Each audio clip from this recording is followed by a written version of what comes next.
All right, we are live. Patriots Lament, Saturday morning, April 4th, 2020. Yay. Regular Saturday show. We have been doing 3-time weekly, Monday, Wednesday, Friday, market wrap-up shows. For those of you who are looking for more Patriots Lament, if you're listening to us on the radio, you won't be hearing us right now because we're not on the radio. So if you can't hear us, you should go to youtube.com/Radio Free Fairbanks. We had Robert Wenzel on yesterday for our weekly, our week wrap-up market show, and it was very interesting. He was a very interesting interview. We were asking him questions like, "Where do you think this is going?" And he was pretty honest in all of his answers. So I'm sure that will come up during the show. But if you would like to hear from Robert Wenzel himself, go to our YouTube channel and look for yesterday's stream, and you'll be able to listen to that. Our other streams there's a big trend of people talking about 5G and COVID-19 and a bunch of stuff like that. We talked about that before it was cool a couple of weeks ago and put up a bunch of links and papers and stuff like that. So go through those market wrap-up shows if you haven't. There's a ton of info in those. There really is. Yeah, it's weird, like a bunch of stuff we talked about. Yeah, exactly. Yeah. And I can tell you how I was swinging too. Just like that, blind. Using the Jedi forces. That's right. So for this show, we have a couple specific topics to just kind of hit as highlights to start off with. We were talking about a bunch of the China hate that's emerging out there. You guys want to run through that? I don't know about that. Well, I just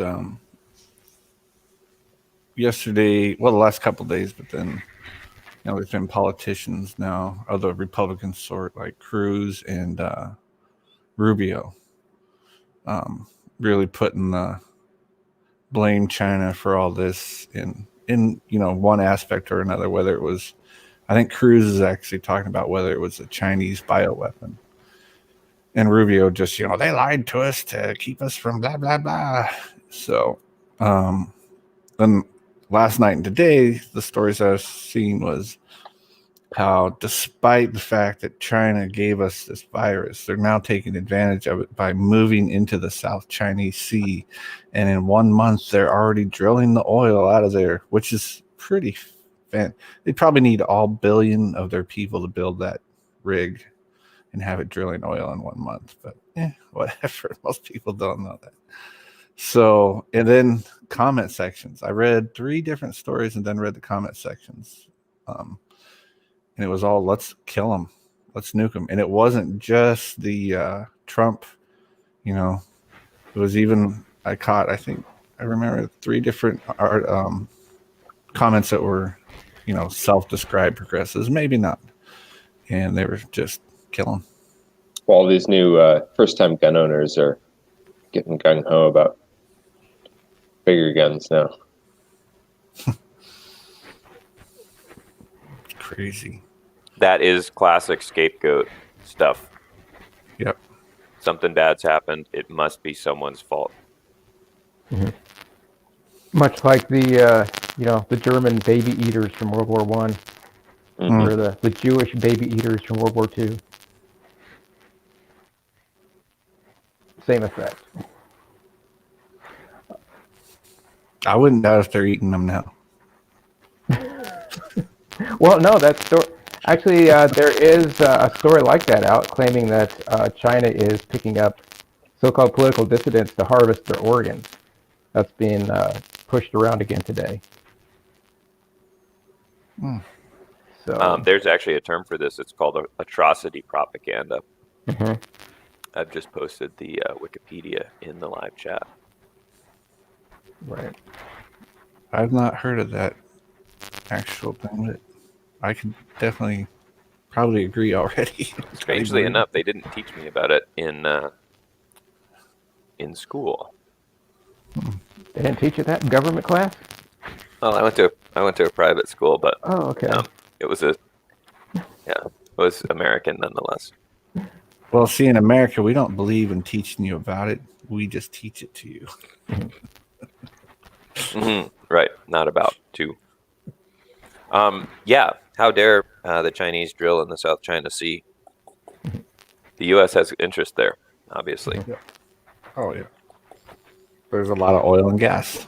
I posted up a link to Rubio talking about China lying about their numbers too.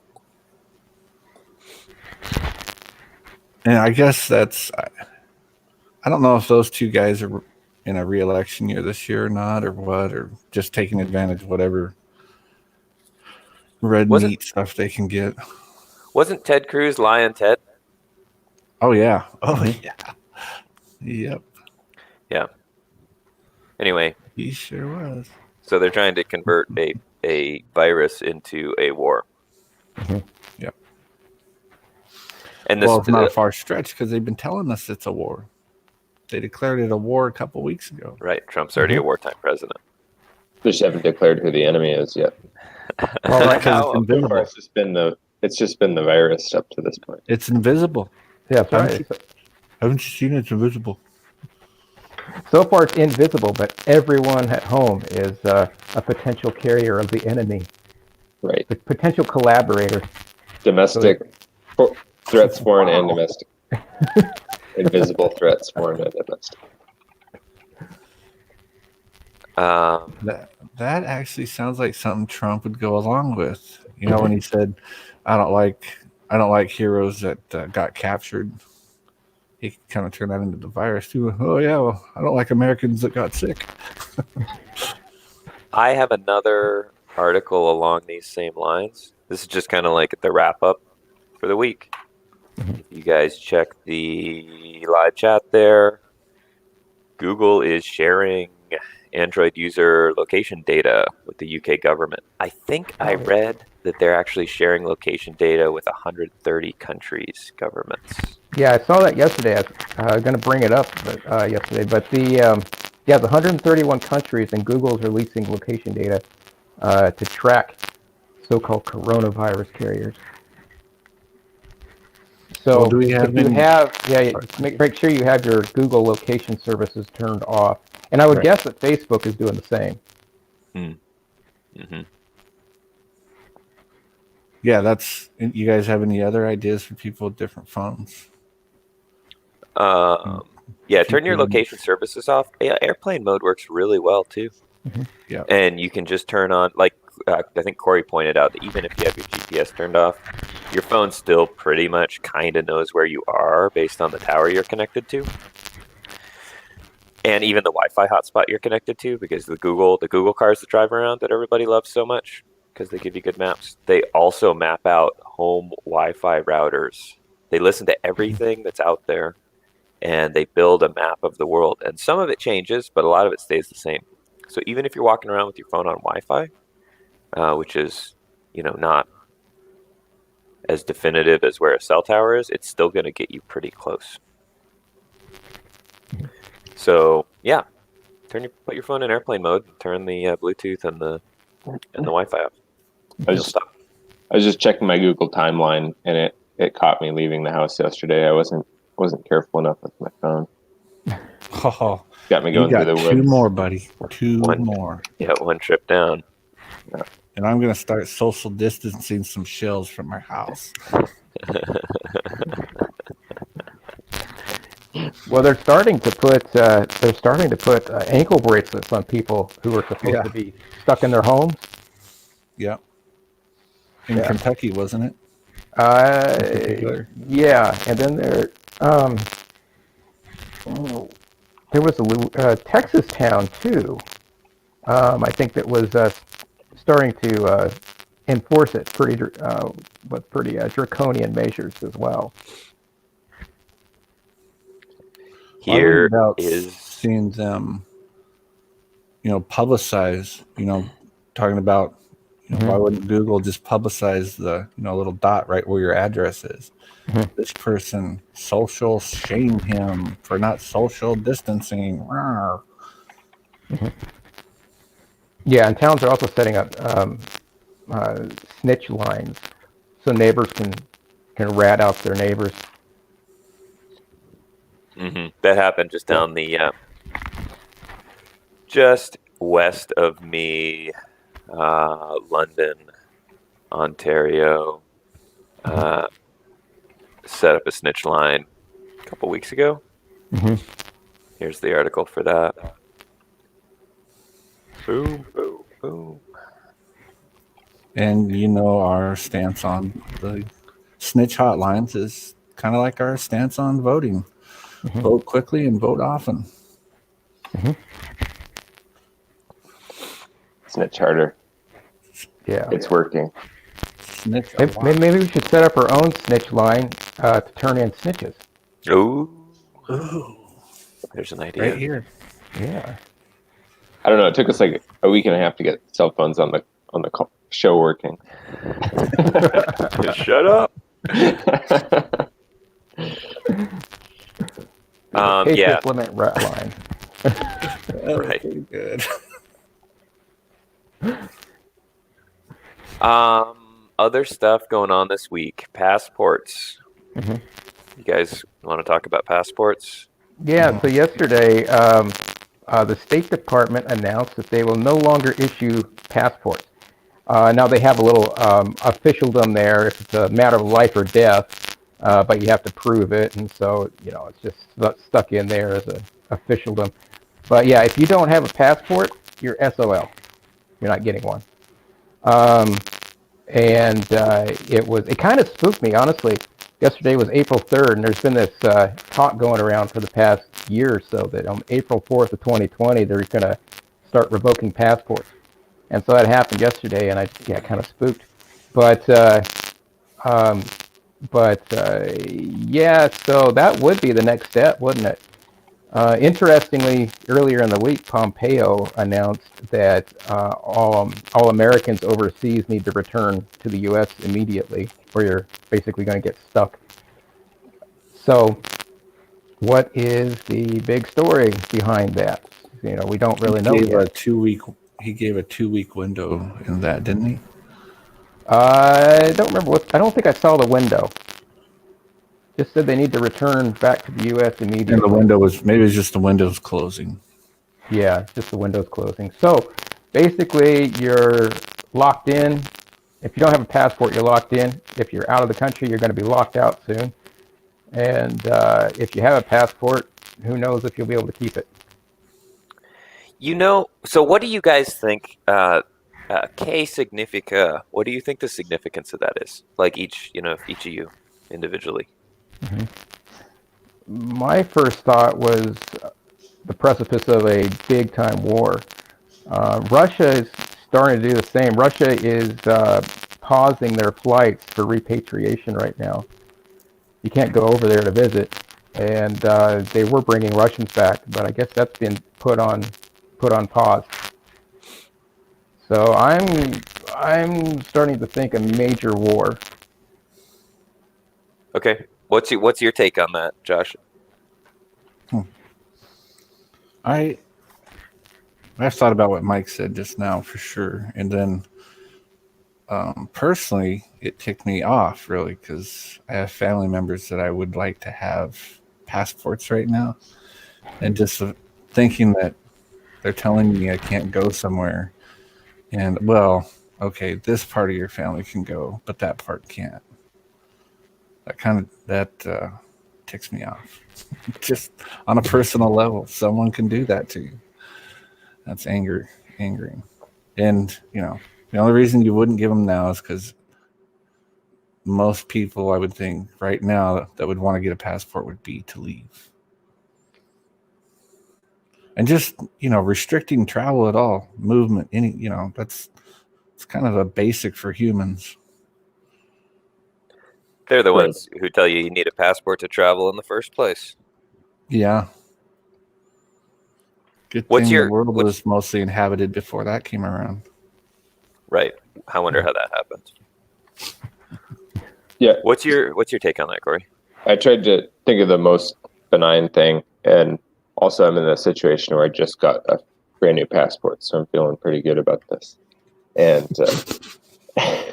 I'm speaking with authority right now. great. As a holder of a brand new passport, I'm not currently that worried. Yeah, so I'm just thinking about the people in the passport office not wanting to, they don't want to work just like anybody else, and if you, I'm sure there's people who are considered essential services that don't want to be, because they'd rather be at home or they'd rather not have any risk. And I'm just thinking that internally maybe they have some kind of thing about how passports are just, for travel, and it's not like a right of movement and that kind of stuff, and therefore, and you shouldn't be traveling at this time, and they'd rather pack it up and go home. And so if they don't have staff in the office to fill out the forms and run the passport printer and that kind of stuff, then they're not able to meet demand. So that's my kind of Maybe pragmatic counter from yeah. What could the simple explanation be? It might just be that kind of travel is deemed unessential right now. And Yeah. the essential is if you have a death or something like that, that's an emergency. So we'll allow that. Otherwise, it's just not essential to move. Yeah, why would you do it on a passport level, though? I mean, that's what I keep coming back to.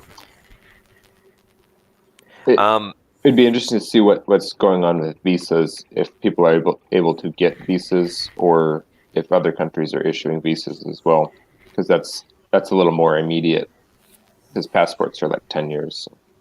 So. Although, that's a good point. A U.S. passport is a visa into a bunch of countries because it allows visa-free entry. But it's beyond weird. And so many countries have already closed entrance to foreigners that what's the benefit of nullifying a passport? Yeah, I don't know. You can't get in, so why would you leave? There are two things. Okay. What's your angle on that, Corey? I'm just thinking that when different jurisdictions have if somebody sets up a system of laws about, in this case, entry, and the other person doesn't, they can have overlapping laws, but it's like, no, my laws are preventing this from happening, not your laws. It's like a legal pissing match. So everybody has to enact the same laws to cover the same thing that's going on, so they can tell their population that it's their laws that are more powerful. It's like the state taking credit for economic growth. Yeah. Economic factors may take some spring out of the Easter Bunny step this year, by the way. And the 6 feet of snow. Yeah. So I was going to say, for our conservative friends real quick, I did hear that there was a serious military intelligence threat from Iran to take hostages of any Americans outside of the U.S. to the likes that would make the 1979 crisis look like a picnic. Oh, yeah? So the president is bringing them home to stop this from happening, and then he's going to nuke Iran. Have you been listening to Lindsey Graham again? Oh, dang it.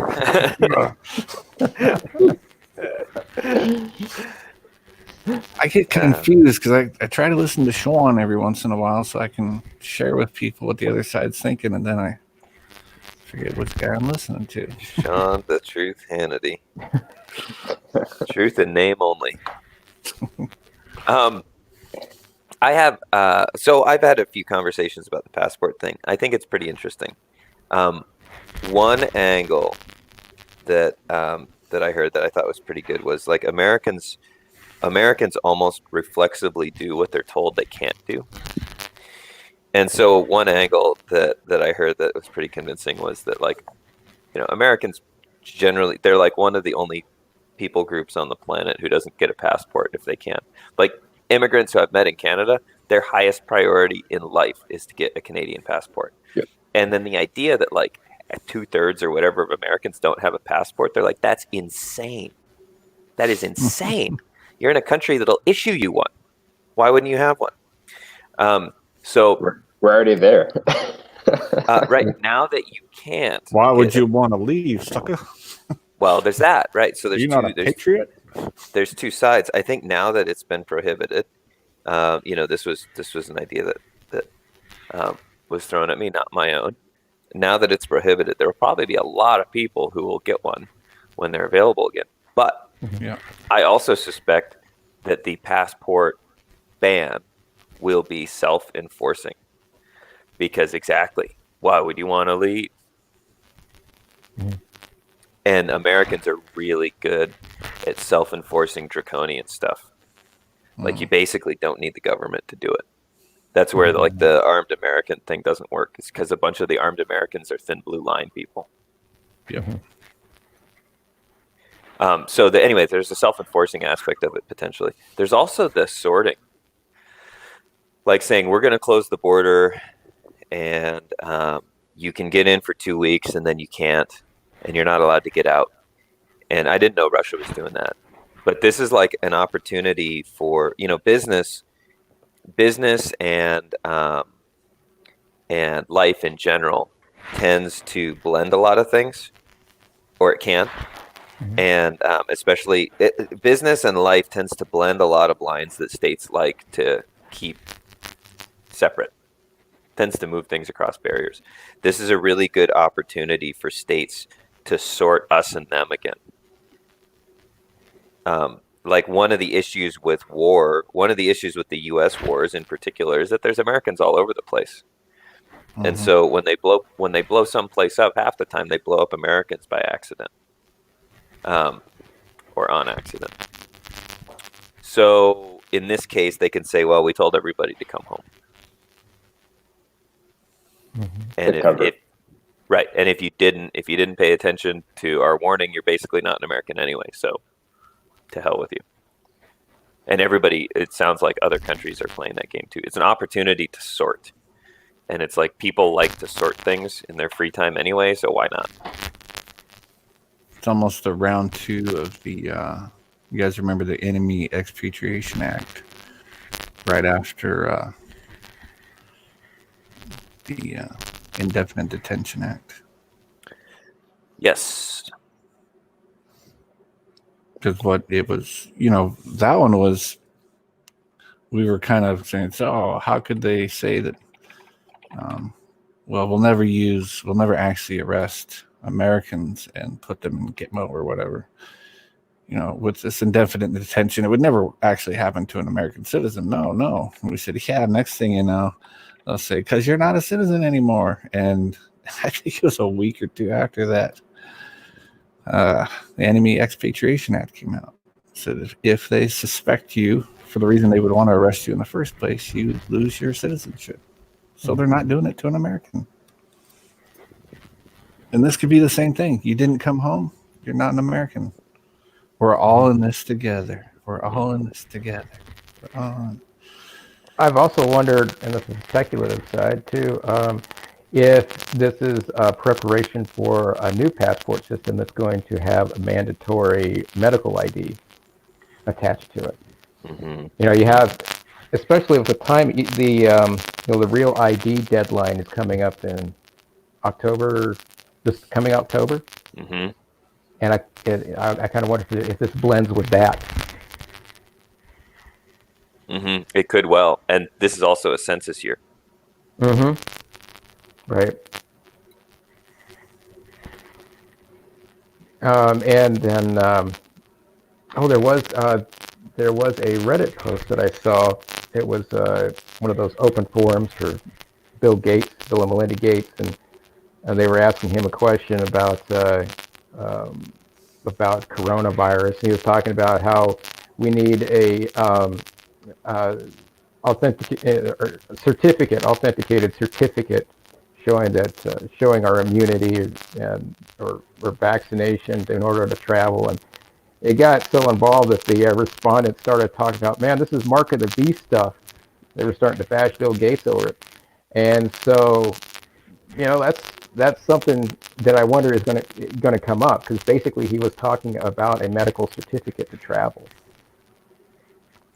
There is actually a formal program for that. I'm ID going to try. 2020? Yes. Yeah. Yep. Did we post that before? I'm going to post it now. There it is.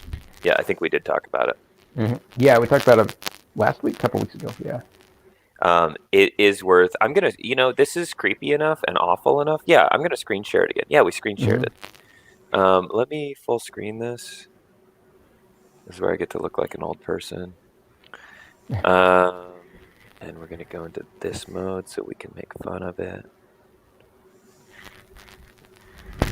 Share screen. Select window or screen. ID 2020.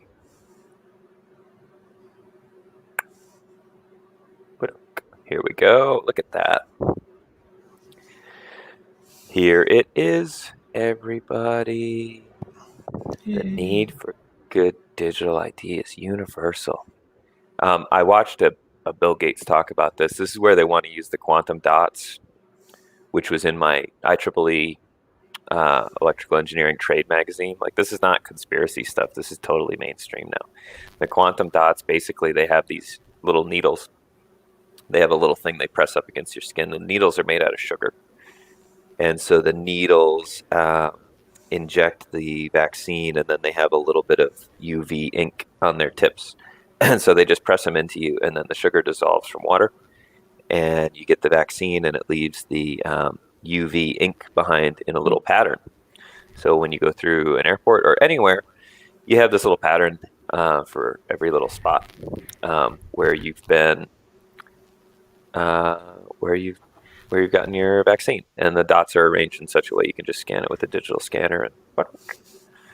And yeah, the ability to prove who you are is a fundamental human right. So this is funny because it builds on this whole rights narrative that the social justice warriors were. It's like, hey, slavery is a right. Did you know that? Yeah, that's something we talked about before. People don't know what right is. It's just an amorphous thing that they assign value to. And this is the danger of not knowing what the definition of a word should be.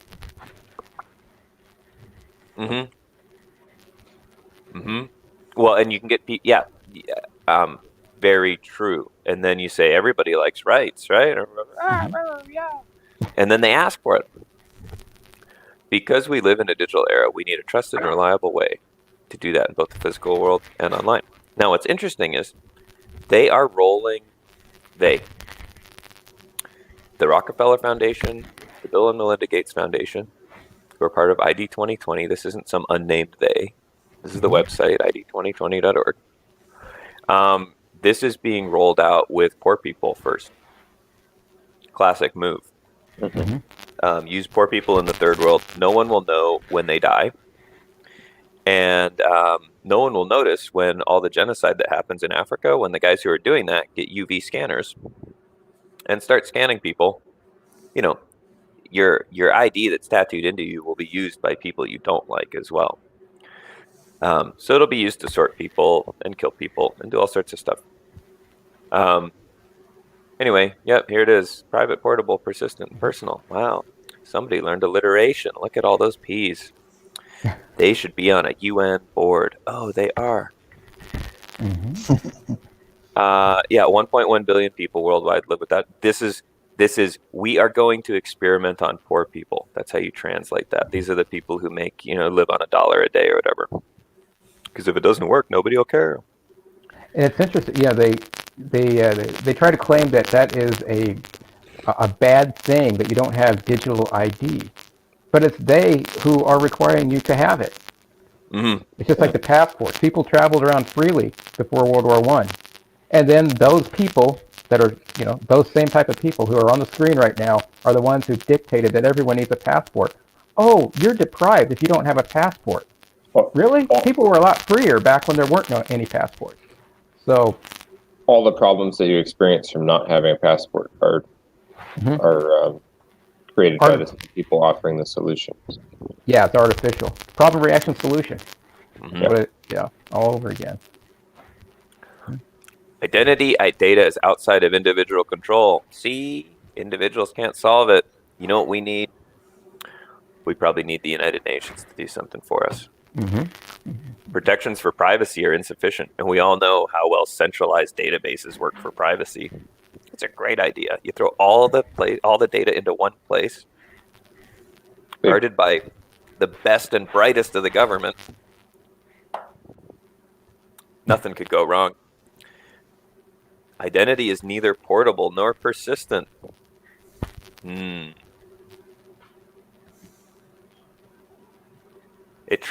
Data travels without your control. So this will be empowering. This narrative's great. Good digital ID is too important not to get right. Yeah, and there's all their little infographics. Look at this. It's important for gender equality. It's needed for global development. It's a gateway to economic opportunity. Who could be against it? Who could be against it? It's a fundamental human right. Yeah, adopted the 2030 Sustainable Development Goals. This is Agenda 2030. This is all rolled together. It's funny. Like, this is not, us talking about the Rio Summit in 1978 or whatever, and we're not talking about lizard people here. This is like, just go to id2020.org. Like, it's right there. So yeah, anyway, I think your comment about the passport withdrawal being an opportunity to reissue with a bunch of this stuff is very apt. Yeah, it's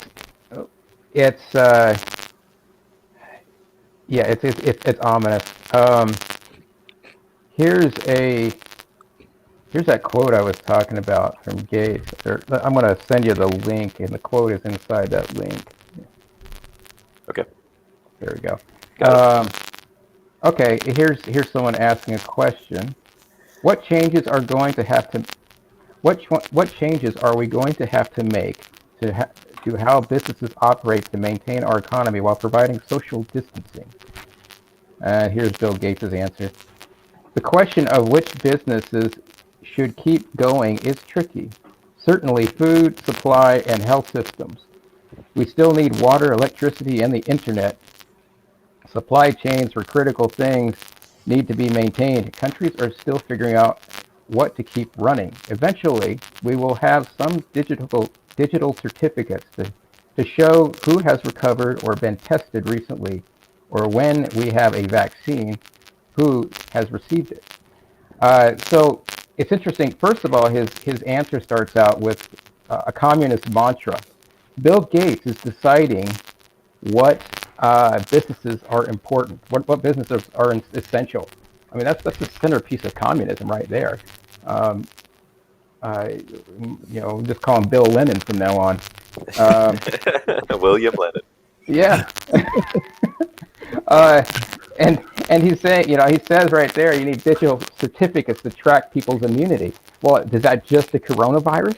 Or is that to every flu and cold and every other disease that comes out? Are you going to have to go down to send your paperwork to the passport office every 2 weeks when some new disease comes out to get reauthorized?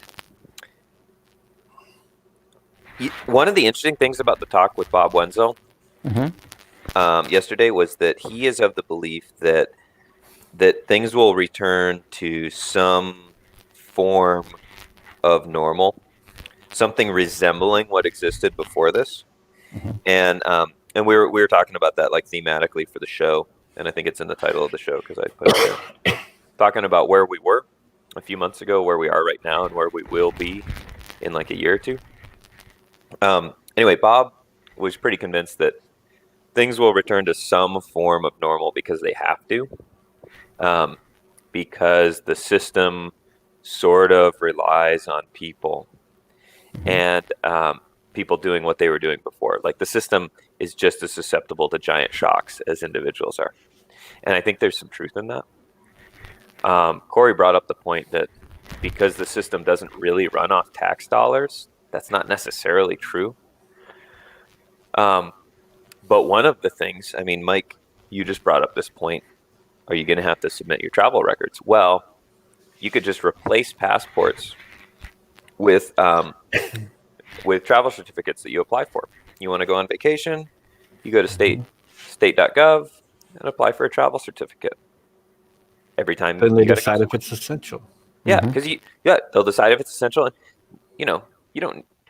Even people who travel a lot don't travel that much. Like if you travel once a month, that's a lot, right? If you fly once a month, and so you could make, if you were a bureaucrat, you could make the case that schedule your travel and apply for your 12 travel certificates. Like you go to the airline website to buy a ticket, it could be made like the same thing. Could be part of the same Right. thing. It could be right. It could be offloaded into the airlines. Mm-hmm. Yeah. And it's somewhat normal, right? Because you still get to travel somewhat. Mm-hmm. Yeah. And then it would be submit your seasonal immunization records.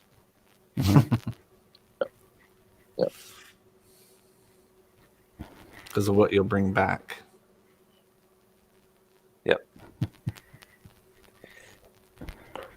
Anyway, That would be a logical next step. hopefully Bill Gates isn't watching. Yeah, Maybe they're stopping. Right? Maybe they're stopping new passports because they don't want people to waste their $100 because they're about to go away. Right. Right. I mean, that's the extreme. Better spend. Yeah. They're looking How out. kind of them. Looking out for your financial best interest. Yeah, Yeah, but like jokes on me for just buying a new passport. it'll be a memento. It'll be like the last dollar bills Right. that were gold and silver certificates. Exactly. I was gonna say, Corey, earlier you said, you got 10 years to worry about it or whatever, but the way that the 2 weeks extensions get multiplied, it might be 10 years and you'll be going, dang it, I still haven't got to use it. Passport was a poor investment.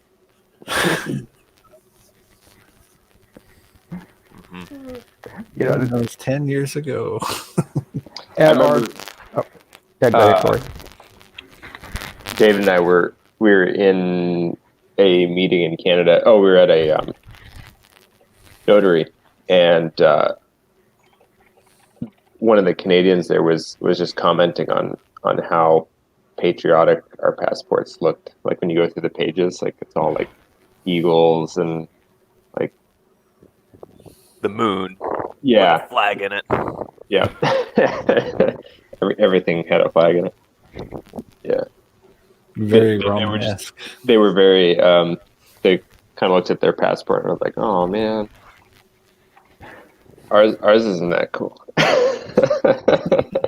That was funny. They had patriotic. Oh, well, there you go. That's how he'll sell it. Yep. Now, Corey, I've been told everyone's saying it. These are the coolest passports in the world. Best passport. But, Everybody wants China, to have our passports. China Zhang called me and said, "I can't believe you did it again. You did it again, Trump." I bet we can make some cooler anarchist passports, though. Yes. Yeah, none. I think I'm holding one now. it's this finger and these other ones closed.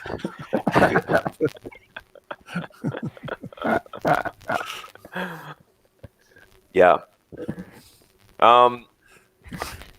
Yeah, I thought. Well, so with Bob, I'm gonna belabor this a little bit longer, and then, you guys let me know when I should shut up. Bob was really convinced that there was going to be some move back to normal, and I agree with him, but I think I don't think. So we talked about 9/11, right? 9/11. By the time 2001 came to a close, 9/11 was kind of over. This was my first semester in university, and I remember September was weird, and October was kind of weird, and November was sort of weird. But by the time we got to December, January, it was like, okay, the world sort of returned to normal. But with this, I don't know. My expectation of a return to normal is pretty low.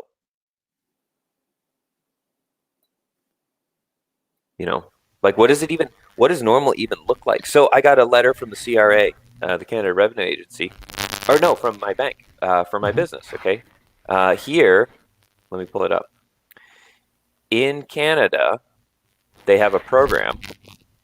They have a government loan, and the loan is $40,000 interest free for 2 years. And if you comply by specific terms, you don't have to repay 10,000 of that 40. And so, but they didn't tell us what the specific terms are. Well, now I know what the specific terms are. Here it is. I'm just gonna post it in the chat for people to read, and then I'm gonna read it. The Canada Emergency Business Account is a government guaranteed loan of up to $40,000 that is interest free until December 31st, 2022. The loan is available to help businesses with operating costs, blah, blah, blah. 25% of the loan amount, $10,000, is eligible for forgiveness as long as the business pays back $30,000 on or before December 31st, 2022. If the business cannot pay back the loan by then, it can be converted into a 3-year loan at an interest rate of 5%. So all you got to do is take the money and then give 30,000 of it back, and you get to keep 10,000. Mm-hmm. That's all you got to do. It's like a really complicated way of saying, but here's some money that's raining down. Mm-hmm. And so that's great. Everybody's like, oh, look, oh, it's so good. But if every single business in the country receives $10,000, and, they're doing a 75% employee salary copay thing. Mm-hmm. So if let's say I have an employee that's $4,000 a month, the government's going to pay $3,000 of that. Plus, I don't have to pay the tax on that $3,000. So it's actually way more than 75% because that moves them into a lower bracket and everything like this. So if everybody's doing that, there's going to be so much money floating around. It's crazy. And what is this? What is it going to look like on the other side? I mean, there's going to be businesses that make more when they're not operating than when they are operating.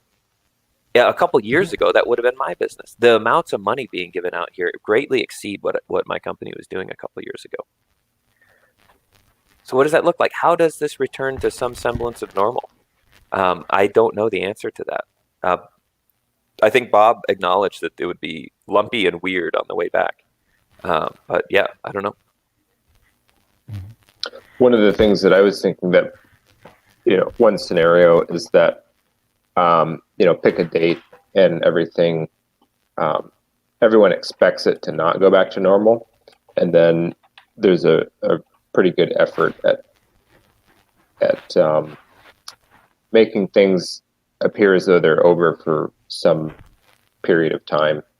And it'd be kind of just like all these crazy people thought that these liberties wouldn't come back.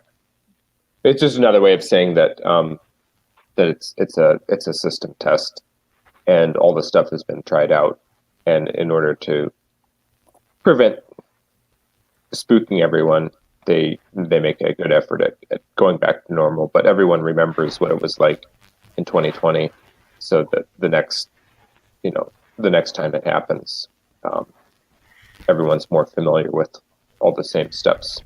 But the next time it happens, it will never go away. And they may even suggest it. The next time something weird happens, the public might go, hey, let's do that $2,000 a month thing. That wasn't so bad. Mm-hmm. Mm-hmm. I think an idea that we've kicked around is that this will happen with like the seasonal flu. This will just become an annual thing. Right. It'll be like in November you go into lockdown. Right. There's one capitalist countries have 3/4 of capitalism and 1/4 of socialism every year. Mm-hmm. Yeah. Right. Yeah. Yeah, I just don't see it going back to what we would call normal. It seems whenever this kind of stuff happens, they'll ratchet it up. like ratchet up 2 steps and then pull it back 1 step, just to get people to accept it. So that's kind of what I see happening. I don't see us returning to what we would call normal 6 months ago. Mm-hmm. Mm-hmm. What do you think? What do you think gets rolled back, and what do you think doesn't get rolled back, Mike? Um, that's a good question. I think we talked about the passports. I think that's going to be one thing. David at the They are ratcheting it up to where you can't travel at all. And then in the future, it's going to be, oh, well, you can if you get our passports with the medical ID and all of that. Another thing that they're doing, or that's coming out, are rapid tests, rapid coronavirus tests, 2 to 5 minutes. And in fact, there's one company I know of who just sent out their first shipment of 100,000 tests a couple of days ago.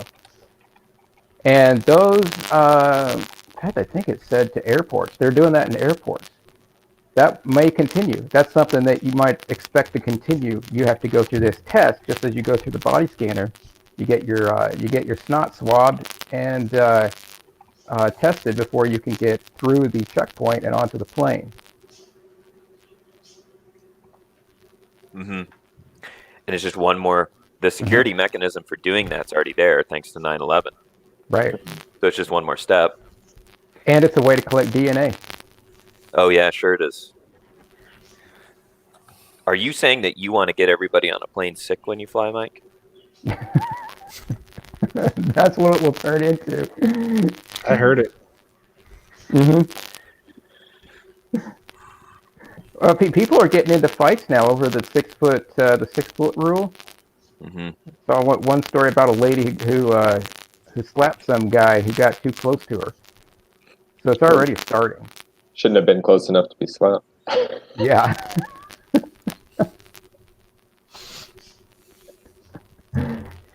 Yeah. And they have the stickers on the floor. I just don't see Walmart pulling up the 6 foot stickers off the floor. I don't see Lowe's taking down their plexiglass shields at the checkout. I think it's a permanent feature. The sneeze guard. Yeah. Mm-hmm. Did you see there was in, I guess, Pittsburgh, there's a grocery store that set up 300-gallon tanks, and they have this big plywood overhead system for dunking their carts in disinfectant. Wow. What's interesting, the bacterial resistant strains that come out of this are going to be off the chain. Like the superbugs that used to only exist in hospitals because they're pretty fragile, they're going to be everywhere. Because of all the cleaning. Mm-hmm. Yeah. It's a perfect environment for superbugs to emerge. Okay, we took care of Pompeo. He took care of himself. We got a few minutes left in the first hour. We want to talk about oil. And this is something Wenzel talked about too. There's all this weird stuff going on with oil in Alaska. It's affecting people. Josh, you brought up that it's probably affecting stuff in Canada. It pretty much is. Most of the Canadian oil is either that garbage tar sand oil in Alberta, which is pretty low market value and it's pretty difficult to produce, or it's shale oil, just like they have in North Dakota, but on the other side of the border in Manitoba and Saskatchewan. And so Canadian oil is not having the most wonderful time in the world right now at $25 or whatever a barrel. Wenzel brought up that the Saudis are profitable at what, like 28, 29 a barrel? 29, I think he said. Right. But that they have to sell at what, 80 or something? Yeah. Because they got so much, we were talking like the Saudi government's kind of the ultimate native corporation. They give out so much money to all the Saudis that they have to sell. They have to have this huge production sale price gap basically to fund all the stuff that they do. So they can't go on with these cheap oil prices either. But Wenzel had some interesting comments about the oil situation. from our show yesterday. And there's like a financial aspect, there's a political aspect, there's a dollar. He commented on the Russians being free of the dollar. Pretty sure. Mm-hmm. So that situation is more complex than just economics also. Mm-hmm. Them being free of the dollar would account somewhat, wouldn't it, for them buying as much gold as they've been trying to do in the last few years. Mm-hmm. Have some kind of a backup. Joke's on them because the world's going to be MMT in a few years. Dang it. Their economy won't be able to function. Uh-huh. That was a modern monetary theory joke. Yes. I'm going to post thing, a link to that. Go for it. One thing I was wondering, Trump said that he's negotiating with OPEC and Russia, and he's making a deal with them. So is he nationalizing the American oil industry? Because whatever deal he makes with them, he's going to turn around and tell the oil industry, okay, you are decreasing production also. He doesn't have the right to do that just because he's the president. Well, he's got his hand on their bailout lever, so I think they get to do whatever he says at this point. But Exxon has more money than even Federal Reserve does. Yeah. Some of those bigger ones, I mean, he'd have to essentially nationalize it. Just let me say it. In the U.S., they use such weird language for nationalizing industries, though. They always have some euphemism, or it's part of some plan, or it's like a 5-year thing that's going to go away, or it's a subsidy. Enemy Expatriation Act. They're not an American oil company anymore. Right. Well, I could see them also trying to nationalize the airlines. They're bailing them out, and like American Airlines, they're just giving up on their overseas flights as of a few days ago, from what I saw, and they're applying for bailouts, or the airlines are going to get bailouts. So what's that mean? Government owned, right? Government owned airlines like Aeroflot. Yep. Which given how we're not far from that anyway. I mean, that's the thing. Like, Boeing is essentially a subsidiary of the U.S. government. Yeah, they make most of their money off defense contracts. Sure. Not commercial airplanes. Right. And then all these industries, like, it's difficult to name a large company that isn't like subsidized or playing the game. I mean, 3M is one of my favorite companies. They come to mind. I don't think 3M is a subsidiary of the government, but a lot of these other companies basically are. It's just using U.S. language. In 100 years, people will look back in a history book, maybe. Who knows? They'll look back in a history book they can find on Mises.org, and it will say that General Motors was nationalized during the 2008 thing or whatever, and it became a government subsidiary. Mm-hmm. And this is how the U.S. works. It's just they never are honest about what's actually happening. Oh, Leela notes that it's a private-public partnership. More of that alliteration. Watch out.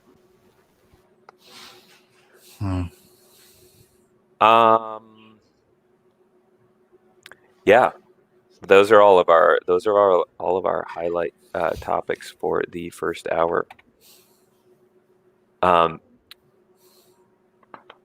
Yeah. Do you guys want to take 5 and come back for hour 2? Take 5. Sounds good. Sounds good. Cool. We will be back in a couple minutes.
All right.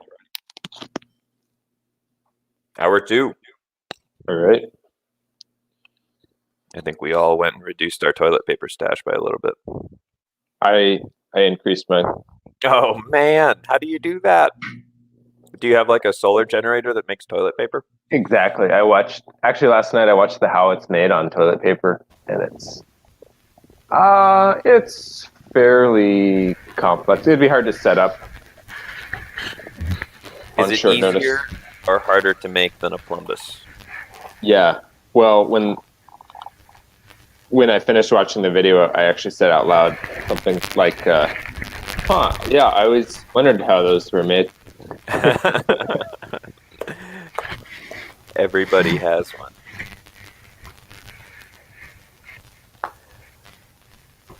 How are they made?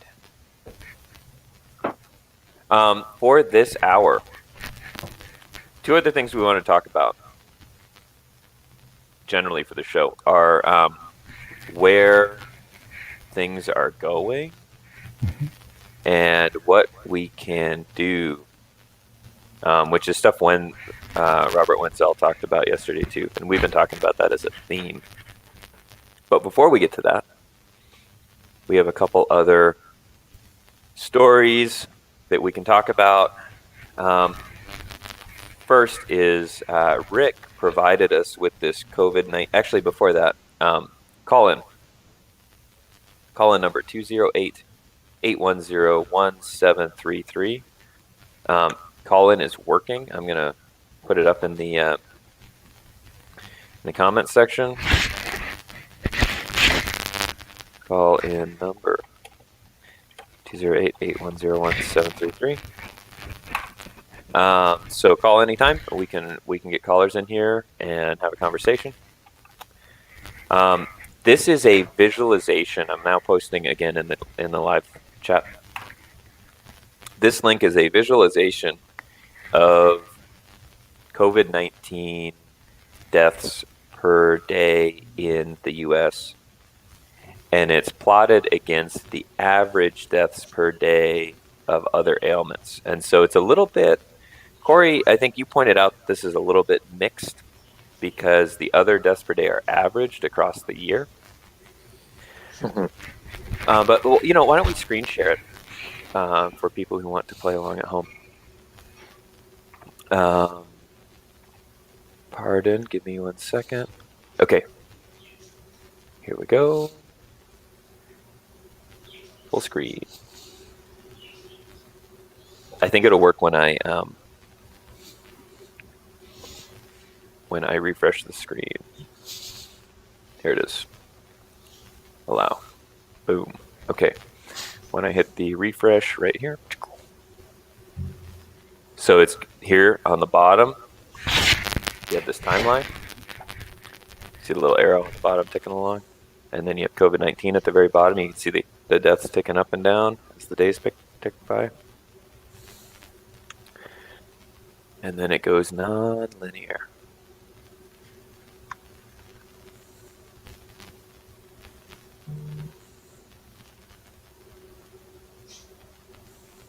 Whoop.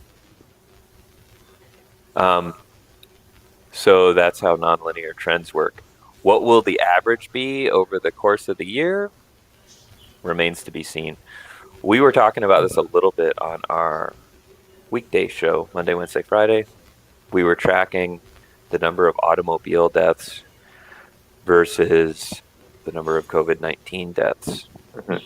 And so I think Corey, I did the exact same thing. I took number of, it was automobile deaths in 2018, and I divided it by 365, came up with whatever the number was for daily automobile deaths. I think it was around 110, and made a prediction when we would cross 110 deaths per day.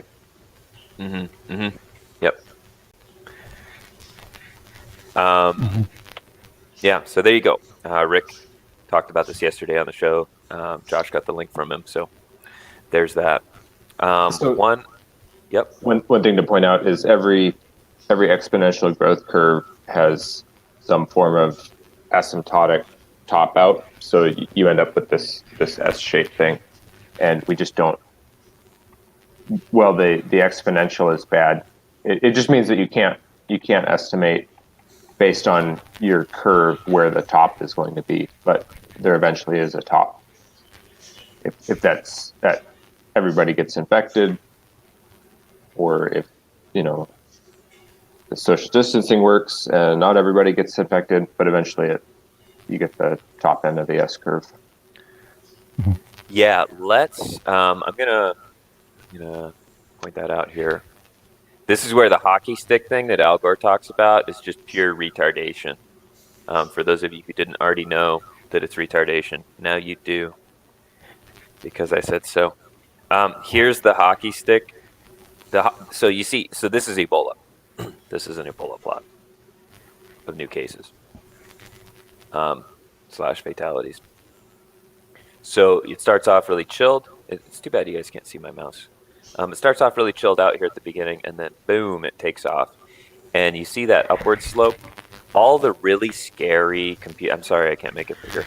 All the really scary computer models of Ebola, if you guys remember that, they looked at this inflection at the bottom, and they projected that curve. They said it was a hyperbolic. They used a hyperbolic function to extrapolate the curve. So it went up, and then it went whoop. It went asymptotic in an upward direction.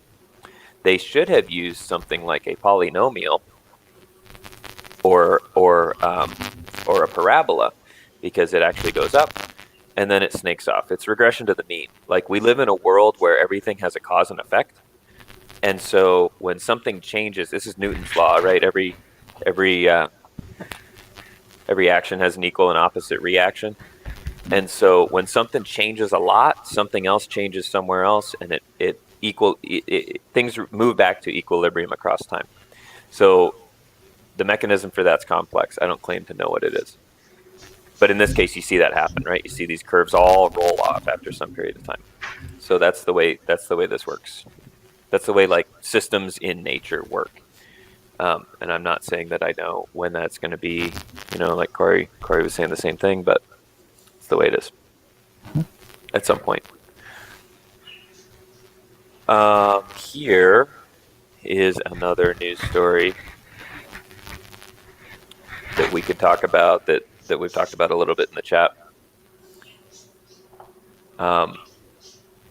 This is another one. We posted a couple links during the week to videos that people in New York City have been making of empty hospitals in the hardest hit parts of Manhattan.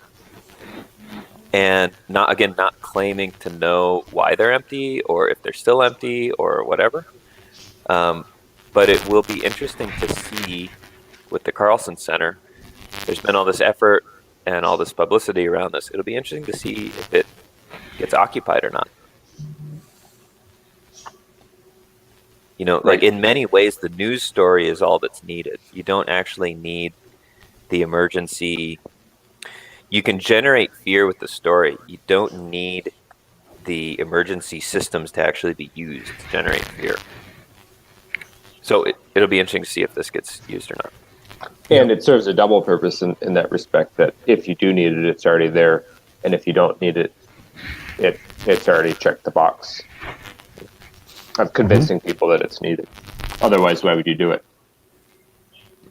Mm-hmm. It's a easier, cheaper way to scare people than putting up connexes with barbed wire all the way around it. Making little man doors for them. But it has somewhat of the same effect these days. Right. Yeah, I just sent out a link on the private chat Twitter feed, and it has some interesting posts on it. When you're going back to the coronavirus death, the plot you had up there just a couple minutes ago, Dave, you also have to wonder how many of those deaths were actually coronavirus, or were they related to something else? So many of the people who die, they are already dying of other things, like, and many of them are in hospice. So here's a couple of here's one example from that feed. 69-year-old retired Milwaukee police lieutenant died from COVID-19. And so this guy's relative, actually daughter, I guess, replied to it. And here's what she said. My papa never died from this virus. And the media and the lying government is fraud.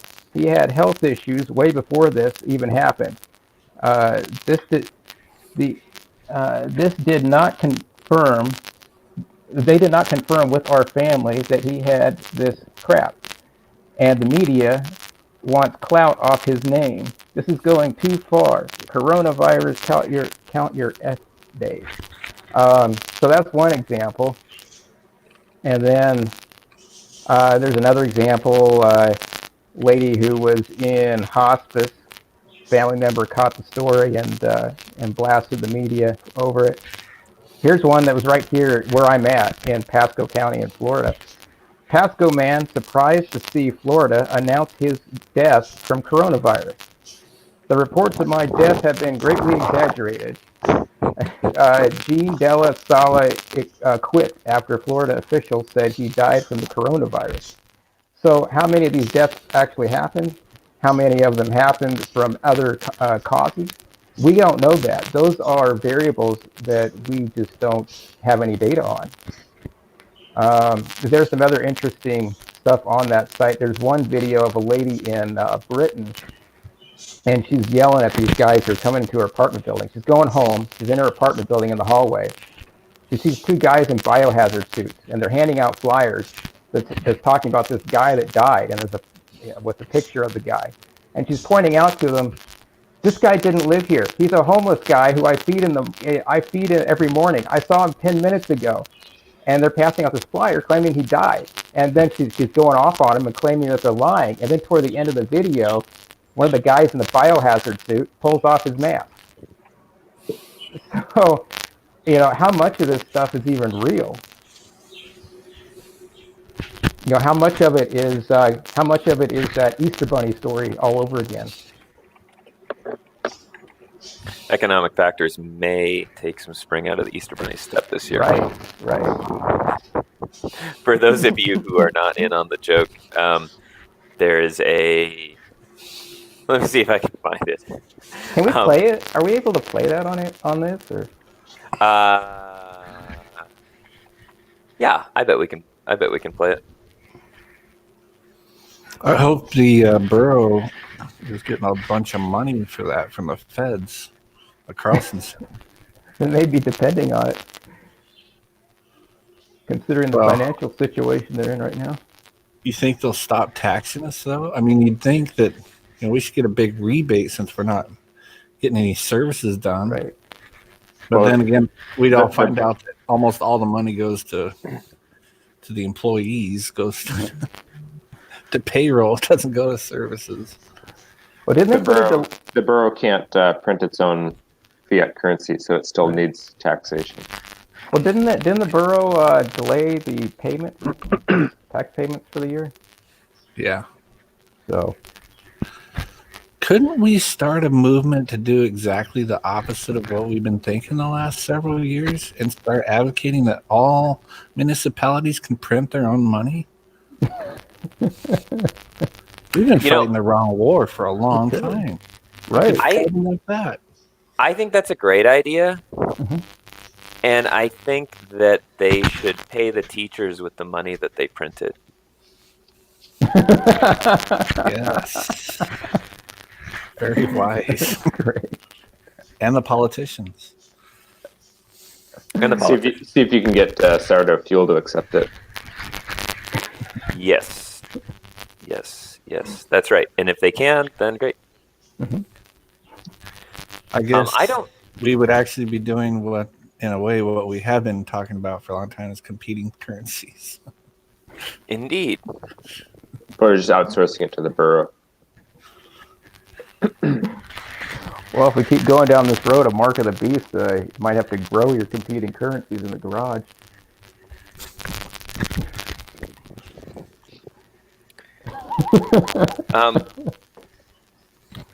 Let's Not see. buying, just stacking.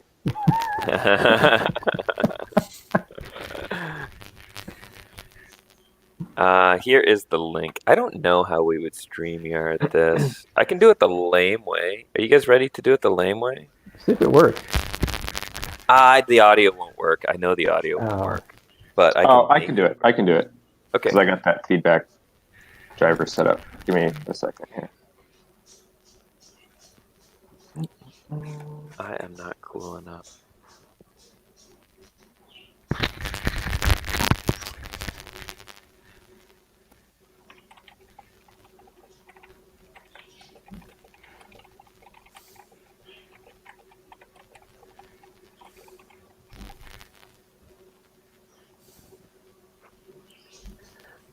The Supreme Court debate on game.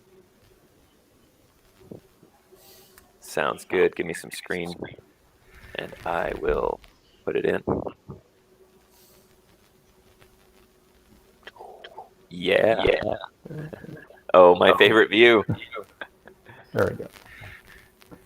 Marriage and the big snowstorm that's hitting the Midwest. But I checked out local news across the country, and apparently there's an even bigger story that is sweeping the nation right now. Take a look.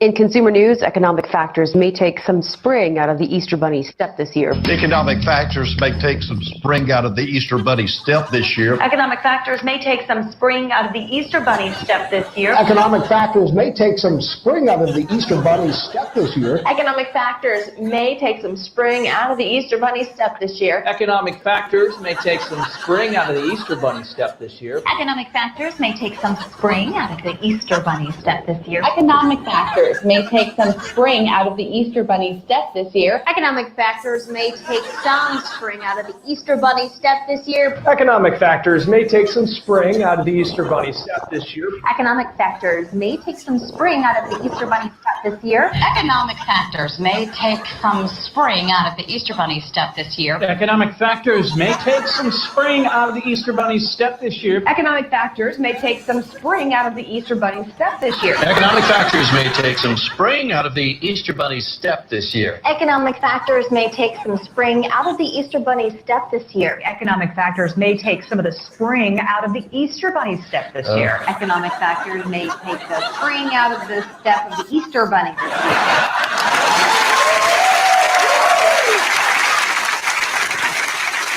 It's always scary to me. Yeah.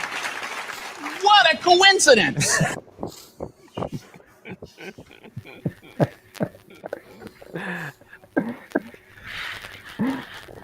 And if you didn't pay too much attention, those were different media networks, not just different channels, but different networks.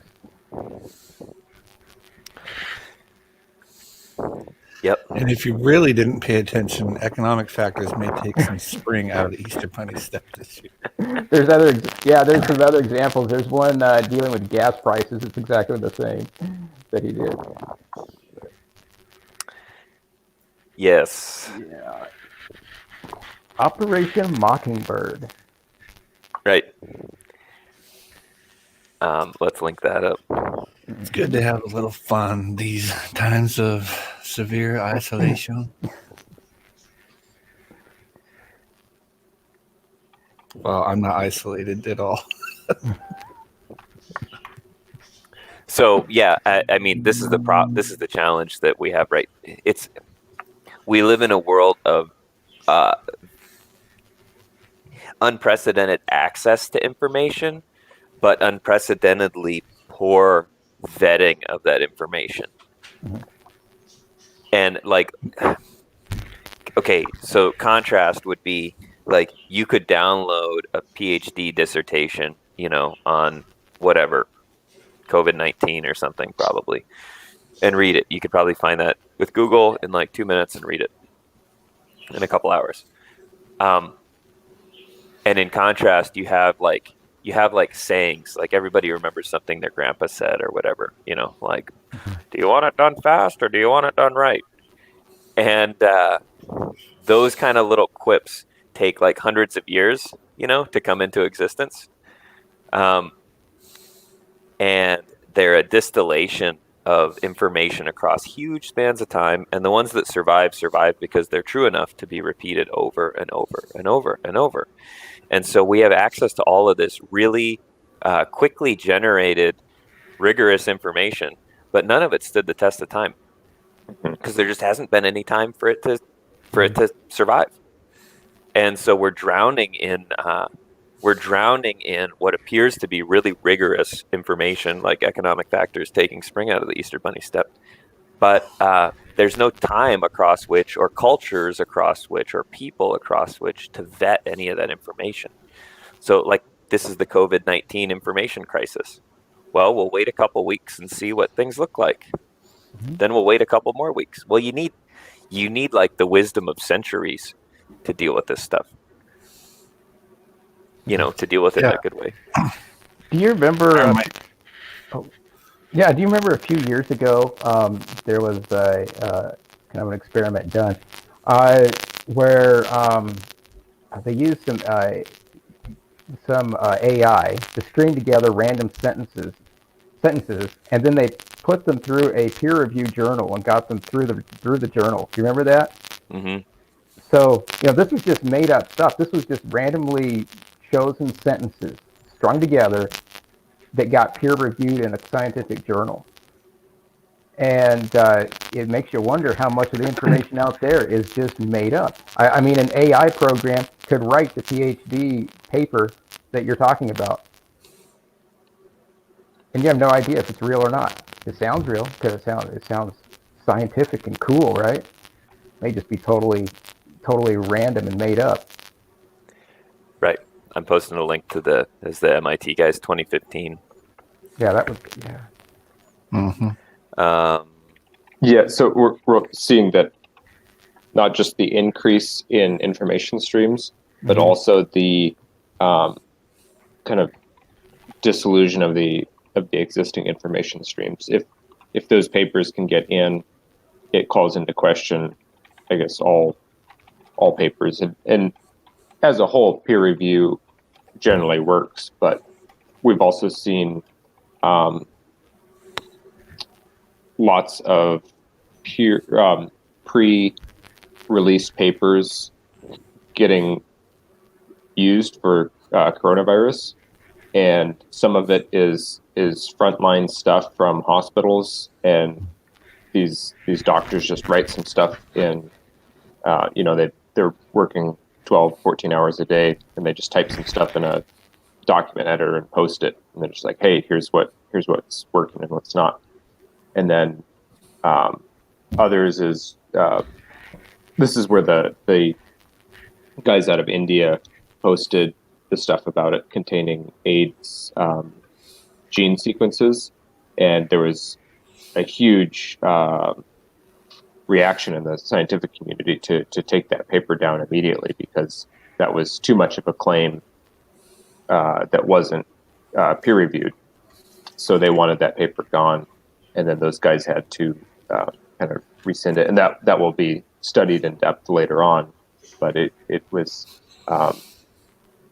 perceived as a threat to the science, or by the scientific community.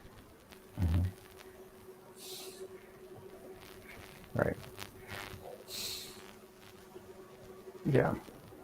And even video. I mean, was it NVIDIA produced the a very expensive graphics card for deep fakes. I mean, what you're seeing on the screen right now might not be me. Maybe I was taken to a camp, and what you're seeing on the screen is a deep fake produced in a CIA basement by a guy wearing a dark suit. Oh no! You don't know, right? Well, at that point, every reality becomes a Turing test. Right. What you don't know, Mike, is that we have another chat group, and we've been talking about this for 2 weeks.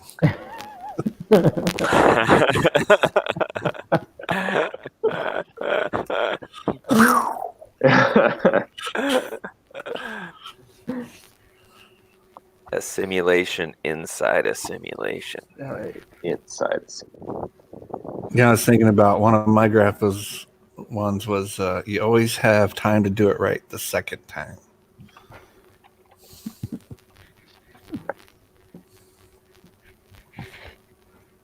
Maybe when this is all over, we'll have time to do it right the second time.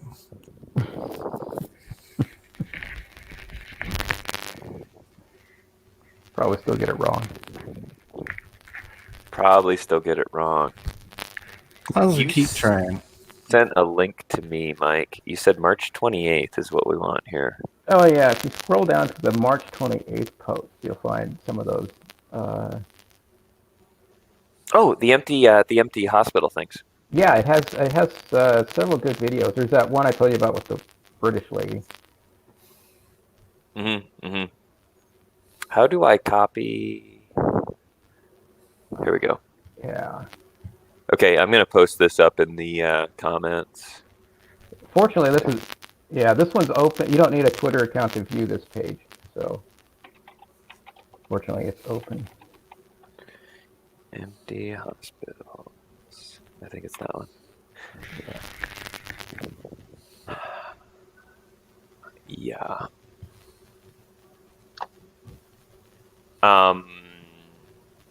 Yep. Do you guys wake up in the morning wondering if you're gonna see, or just throughout the day wonder when you're gonna get the bad news, the dun dun dun, the ratchet one?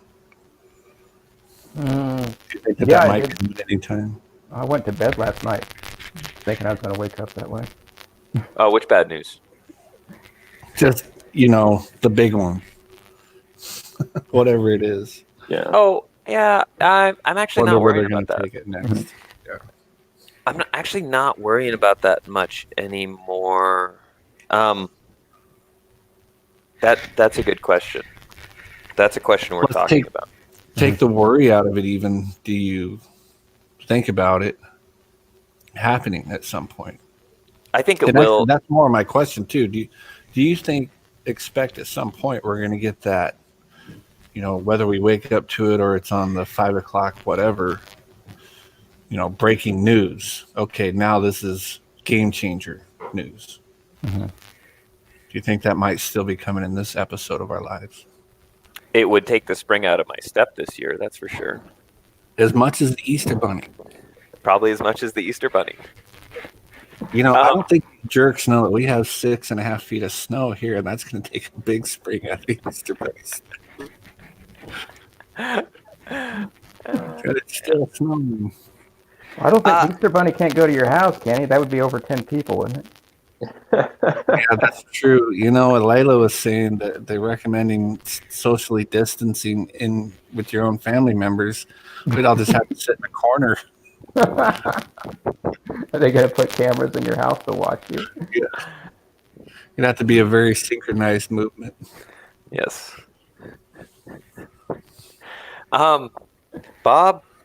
Bob Wenzel, we asked him, what are your action points or whatever, what would you do? And his first action point was figure out where you want to spend some time in the future, because this sort of thing is likely to happen again, for the same amount of time, for less time, for longer, who knows, but it's likely to happen again. So figure out where you want to spend some time. And I'm glad he broached that. That was great, because he doesn't write about that a lot. Okay. I mean, people ask him flat out, where should we be? Where should we be? Is this the time to escape? Should we all be expats? Blah, blah, blah. And he very rarely comments on it, much less writes about it. So that was really cool. That's true. I hadn't thought about the fact that he doesn't write about that. I mean, that's a very personal question for everybody, so that might be why he doesn't write about it. Like, you got to figure that out for yourself. Yep. And I don't want all you freaks showing up where I'm going. Yeah, he kind of does. Talking about it kind of breaks it, because the whole point is to decentralize. So you can't organize a decentralization.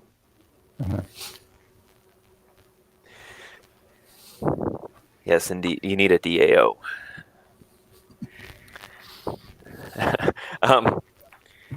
I thought about that, though. I thought about his first point was the most interesting to me. And you can play a game with that question of, okay, I got to pick the one place that I'm going to be. That means it needs to be like the best. But it's sort of like I'm trying to think of a good game analogy, but I'm not really thinking of one. There's a bunch of games where, like you draw cards at the beginning, or you roll a dice at the beginning, or whatever. You do some random thing at the beginning, and it determines your starting point. And then you play the game from whatever starting point you have. And if you're good at the game, you can overcome, to some extent, bad starting points. And if you're bad at the game, even if you have a good starting point, you can screw it up. And Bob's point number one to me was like, you get to pick your starting point. And I think a lot of people, I fall into this category, spend a lot of time obsessing over the starting point. And to some extent, when something goes down, you just are where you are. And if you're still obsessing about your starting point after the game has begun, you're not going to do as well as you could have. And so there's like, pick your starting point, but then more important than that is like, decide on your way of being. Like if you're competent and you're a contributor to your community, whatever your community is, like if you show up for work on time and you talk and listen to people, there's really basic stuff. It doesn't really matter where you end up. I mean, it makes a difference what your starting point is, but if you're a crappy neighbor in a situation where you need the support of your community and you have 6 months of food, well, great, you can be a crappy neighbor for 6 months. If you're a good neighbor and you got a couple weeks of food and you work with your other neighbors who have a couple weeks of food and you guys figure out how to do something together that makes it work better, well, you can probably make it 6 months in that situation too. And then the ultimate is, of course, to be prepared and to be to adopt a admirable way of being. And so there's like the question of the big news item. I think that's gonna happen. Maybe it already has. I don't know. But I'm not super worrying about that anymore. It's like whatever happens is going to happen to a lot of other people at the same time. And so there will be an opportunity there to either join in the crowd that's afraid or not. I think a lot of that, the living part of it, is having a conviction that wherever you end up is where you were intended to be. That's a good way to start it off. It's not for nothing that you're where you are.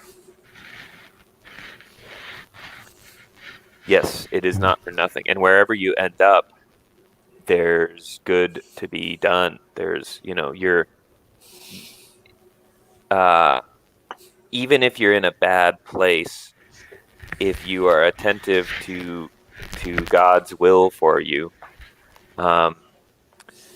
you can be useful. There's a story this guy Charles McCarthy tells about this guy who was, I don't remember if this is a story like from a book or if it's a story from like reality, but it doesn't really matter. The story is that this guy was this guy was like some sort of rabbi. He was like some sort of selected rabbi figure. Okay. And he was one of like 30 of these types of rabbis in the world. And he was like part of the system, but he never really felt like he was fulfilling his purpose to God. He was like, great, I'm this thing, but I don't really feel it. And he ended up, this is in pre-concentration camp Germany. So he's doing all this stuff, but he's not really feeling like he's found his purpose. And he's studying the Bible and everything. And then the whole Third Reich happens, and he sticks around, and he ends up getting rounded up with everybody. And they get carted off by train, and a bunch of people on his train die. And he's just kind of sitting there going like, what is going on? Why am I here? Like, what is the purpose? I can't do anything here. I was trying to pursue this and figure out what my purpose was. And now even the possibility of finding my purpose has been removed. I'm just going to die a meaningless death. And that's it. And so he survives. He makes it to the camp, and then they sort the people. They had a few different lines, and he gets in the line that goes straight to the gas showers. And he gets there, and he's in there with like a bunch of kids and stuff like that. And the door slams shut, and the lights go off, and all of the kids start freaking out because they kind of finally figure out like what's going on. And in that moment, he realized that he was there to help calm those kids down and give them a little moment of peace at the end of their life. And so, in that moment, he gets all the kids around. And he starts talking to them about what's happening and the fact that their time on Earth is coming to an end, but there's a bigger purpose that's not for them to know, and that as part of this tradition, that's seeking God's will all the time, that they not need be afraid, and that God's will be done, and that He's with them even in that moment, whether they can feel it or not, even though it's scary, whatever. And then everybody gets killed, and it was in that moment at the end of his life that he found his purpose. And that was really the only time, like in the story, that's really the only time when he actually didn't have the question of what the heck am I supposed to be doing? And so, given, the world we live in today is full of people wondering what they should be doing and looking for meaning and stuff like that. And there's a fear that death or that, a big change in society is going to prevent us from finding the thing we're supposed to do. We're going to lose some freedom that we were going to use to find our ultimate purpose. But that's not likely the case. Going back to, we brought up Mark of the Beast before. Here's a piece from Revelation 13:10. He that leadeth into captivity shall go into captivity. He that killeth with the sword must be killed with the sword. Here is the patience and the faith of the saints. And here's the patience and the faith of the saints, or in another translation, here is the endurance and faith of the saints. It is intended for us to go through that test of endurance. If we don't go through it, we failed, right? So just because bad stuff is happening and we're stuck in the middle of it, it's not necessarily a bad thing. Perhaps that's the intent for that time frame. That's the endurance test that we're supposed to go through. Oh, poor me, I'm the victim. That's not how we should be thinking. We should be thinking, oh, here's the endurance test. What comes next? When you think with fear, you don't think. When you think with fear, it usually ends up with the worst possible result. Yeah, you react. Mm-hmm. David, one of the things that story you told is the finding of purpose is it's a very individual thing, because even the story of him finding his purpose died with him in the event where he found the purpose. Right? So I remember hearing McCarthy tell that story, and I was looking for it when you were telling it, but I couldn't find it. But it is I think it was a fictional story by somebody who was written by somebody who was in the camp. What's weird about it is you don't get to transmit those stories in real life, because it dies with you.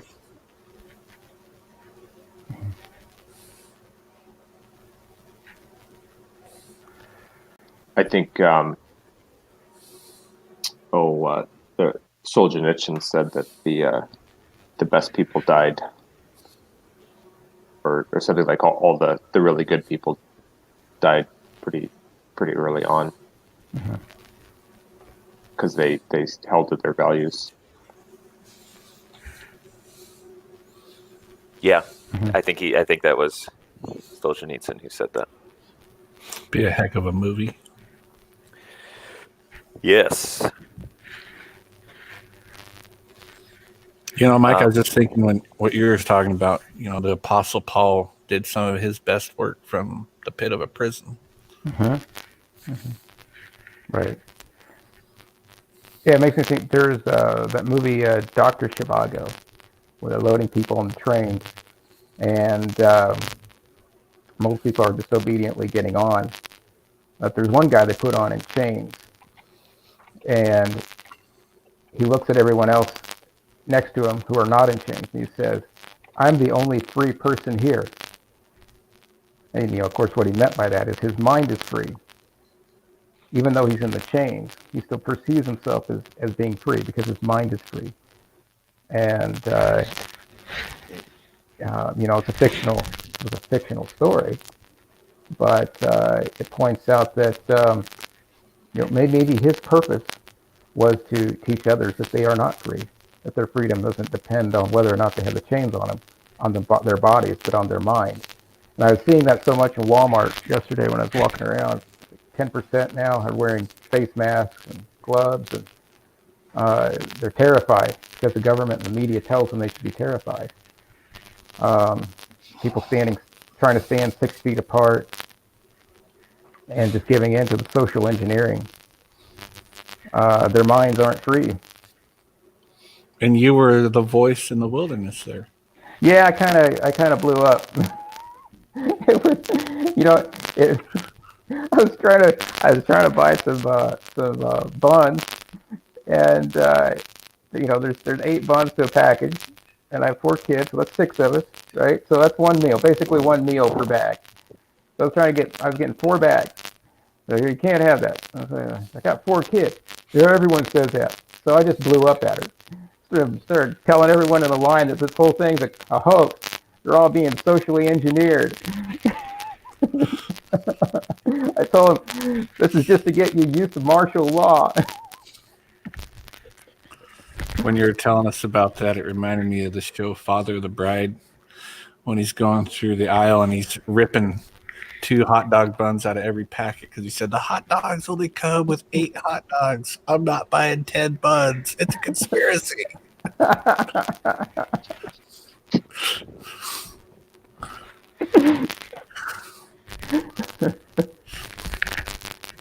So yeah, I had my fill yesterday, and it's not because I couldn't get hot dog buns. It's just because I'm so sick of all of it. Like everything you hear, coronavirus is going to get us all. And that's what I was trying to think of earlier. A town in Texas requiring everyone to wear a face mask if they go out of the house. Right? Did you guys see that one? So now you can be arrested if you're not wearing a face mask in this town in Texas. And I was thinking, is this going to go nationwide? Because the CDC guys are sending out letters to Trump that would recommend everyone wearing face masks, which is a reversal from last week when they said, well, the face masks don't really help. So now everyone's supposed to wear them, and according to the CDC. And so there's this internal thing supposedly going on between Trump and the CDC, and if it keeps going, kind of like the bag ban reversal. Right. There's no removing of the old law. It's just an implementation of a new and opposite law. Right. So I was thinking what my reaction is going to be if they just start doing this everywhere, because they could just start requiring everyone to wear a mask outside, right? So I'm just gonna have Joanna sew me up a fake biohazard suit, put on my gas mask, and go to the store that way with a big sign on my back saying it's a hoax. Yes, mixed messaging. Just go all out on it. If they want to make you wear a face mask, wear a gas mask and a biohazard suit. You could make it say "I'm sick of this" in really small letters. Right.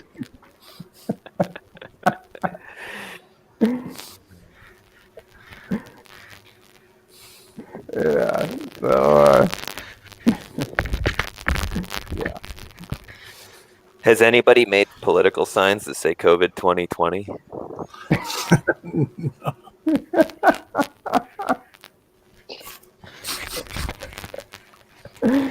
For real change. COVID 2020. Yeah. Change for real this time. Really. Yeah. Have you guys thought about how long will people stay cooped up? Because Americans were so used to entertainment outside of the home. Your four-wheelers, your snow machines, your movies, ball games, sport, every sport. We are not used to being cooped up, I don't think. Oh, now are they even going to have money to buy snow machines and four-wheelers? Well, how many people's lives revolved around their job, too? Just so they could pay for the snow machine. Right. Yeah, I was thinking about that. Forget the passport thing. People don't have money to leave. Yeah. I know what I'm going to wear when I go a slow drawdown followed by one large impulse where everyone loses a large part of their income, and like Rick was saying, that their money's tied up in their house. So if there's a housing crisis due to the economic stuff going on, they can't liquidate their primary asset. Makes leaving a lot harder.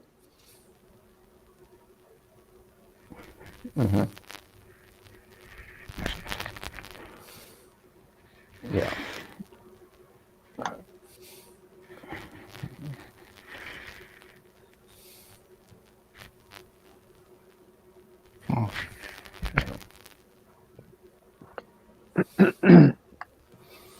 Major movie theater chain just announced it won't be reopening.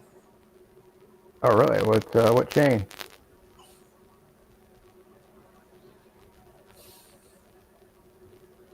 I know most of the movies that were coming out are getting pushed back in their timelines as far as. I was thinking about there was a thing maybe a week ago where celebrities were doing stuff like posting pictures of themselves in quarantine or self-isolation without makeup on and stuff, and they were getting sarcastically ridiculed on Twitter about being brave heroes for their sacrifice and stuff like that. And I thought that, in a year or so, there will be all these movies coming out where those people will get to play the heroes in the hospitals and the healthcare workers. Yep. As these events get mythologized in the culture. Yeah, they're already doing that on the local news around here, going off on, the doctors are the heroes, the first responders are the heroes, the truck drivers are the heroes, and who's a hero? They're just out there doing their job. Yeah, that's something. Support the troops. Yeah, it's part of that war mentality. The troops are the heroes. That's what we would always hear during the war of terror, right? And then now it's the doctors are the heroes. Now that we have a war against an invisible enemy.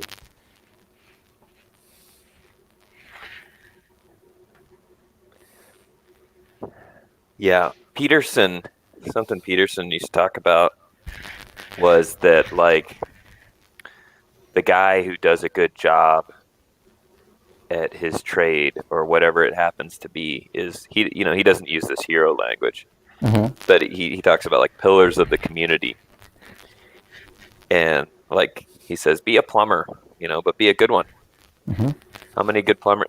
Everybody knows there's a ton of bad plumbers out there. Oh, by the way, if you need a good plumber in Fairbanks, Isaac Dobbs is totally your man. He is a baller plumber. He just fixed my house again. And anyway, that's Peterson's point, is like there's a lot of terrible plumbers out there. If you're a good one, not only do your customers benefit, like their stuff works probably for the first time ever. But if you're really good, you'll raise the standard for everybody else, change the expectation. If you choose, you could employ some people and provide them with income so they can feed their families. And he kind of has Peterson's approach to that is not that, you need to take a job that's prolific or take a job with a lot of praise or whatever. But just whatever you're doing, do a good job at it. And that's the most important thing you can do.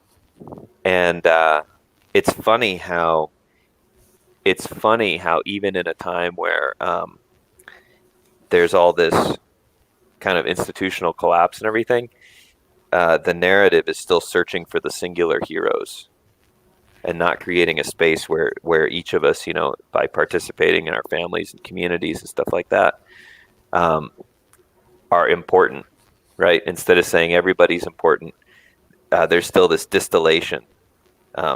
Even worse with these whole essential, non-essential jobs. It's this raising up and pushing down at the same time. Yeah, the use of the hero language is used to create an emotional connection to the event so that you'll believe their propaganda. Yeah.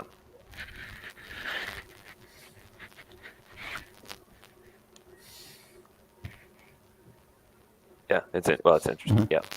There are certainly people, exerting extraordinary effort. But there are people, and that's great. That's good. There are people doing that on all sorts of different levels, whether you can see it or not. Yeah. And I think it is good to reiterate that there are people that are really suffering as we speak from some respiratory sickness where they cannot breathe, and that's an awful way to die. And there's, for the people that don't die, there is a crazy unknowing of how bad your sickness is going to get, and when you're in that, it feels like the end for real, and you don't know until you make it through whether you're going to die or not. So. Yep, that's totally true. That's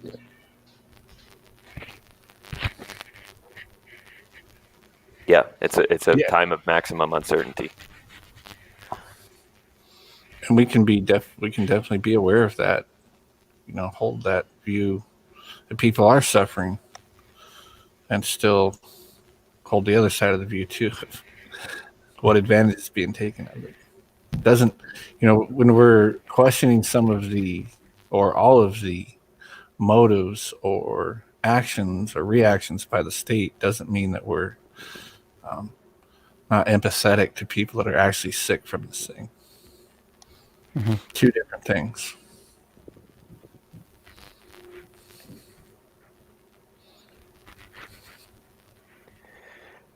Yeah. We are at the top of our next hour. Do you guys want to take a small break and then spend the last hour? Again, we got a phone line here, so I'll put the number back out. Happy to take some calls, and we can talk about future stuff and preparedness. We talked about it kind of abstractly, but not specifically. Yeah, and one other thing we can add to that is the idea of, was the past what we thought it was in light of the recent events that we've been seeing? How does this change our story about the last several years? I like that. And even what America was like. Yeah. Yep, I got it. Cool. We will be back back at 10 after for our last 50 minutes. Okay.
The infamous third hour.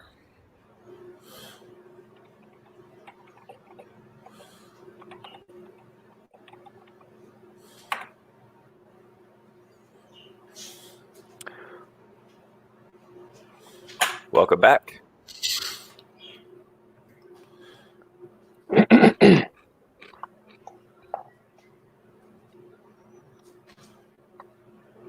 Hour number 3. So anybody out there on YouTube, or that's pretty much it. You can call in at 208-810-1733. We got the phone in working pretty well now. You can comment on anything we've been talking about in the last few hours, or anything that comes to mind that just hasn't been hit yet.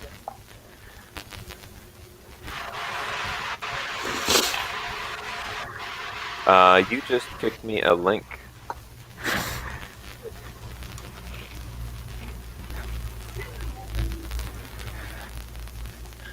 Yeah, I'm having a difficult time trying to figure out how to get it to my computer. So I would just send it to you via StreamYard. I got it loaded up. Yeah, I got it loaded up. Worldometer is the one that we use for our weekly numbers update in the beginning of the show. Oh, okay.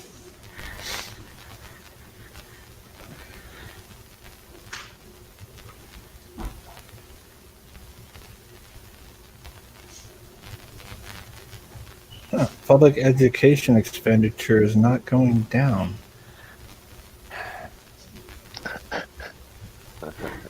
I'm gonna screen share this. We're talking about a let's see, share screen. We're talking about this. I put the link in the chat. Badunk.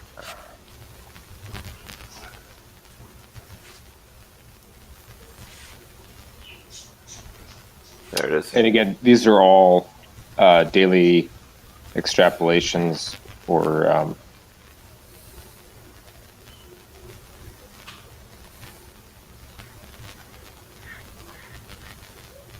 It's just you and me, Mike.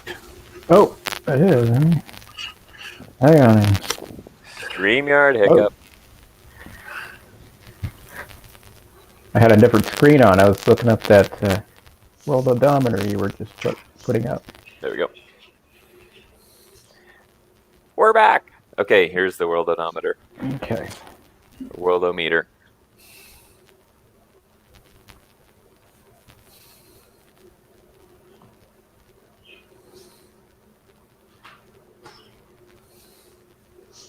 Link in the comments.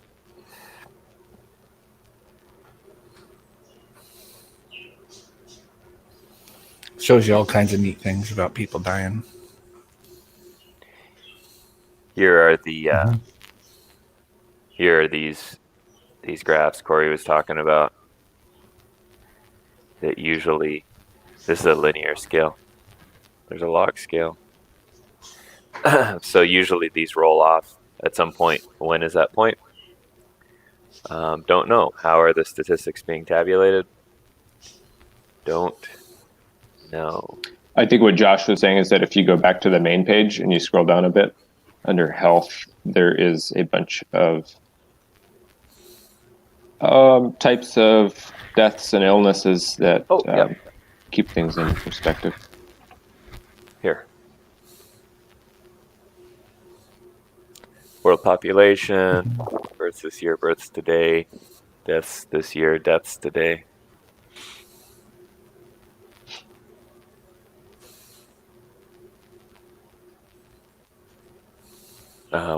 Where did you guys? Here's health. Communicable disease deaths this year, 3.3 million. Seasonal flu deaths this year, 126,000. Deaths of children under 5, 2 million. Abortions this year, 11 million. Deaths of mothers during birth, 80,000.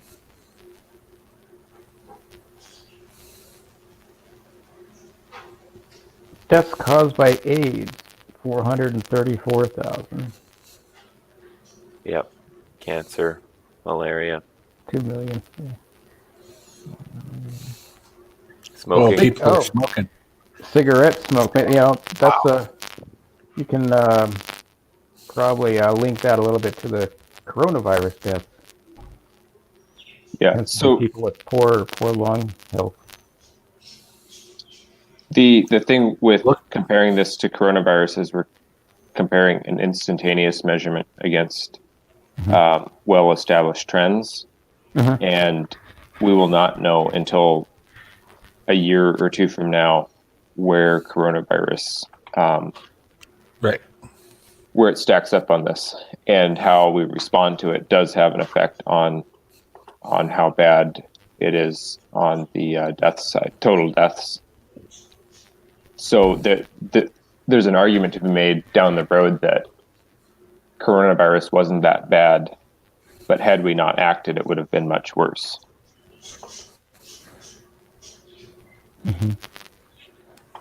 Which I think is a fair point.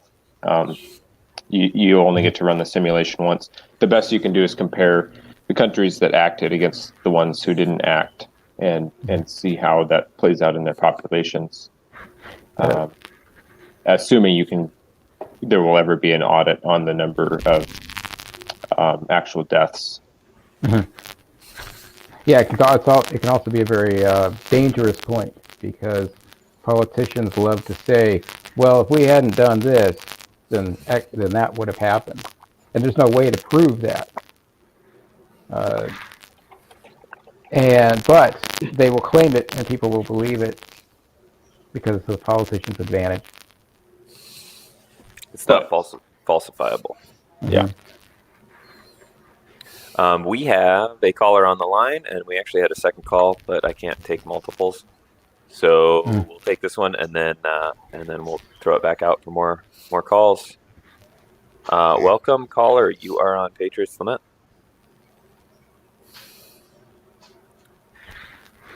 Hello.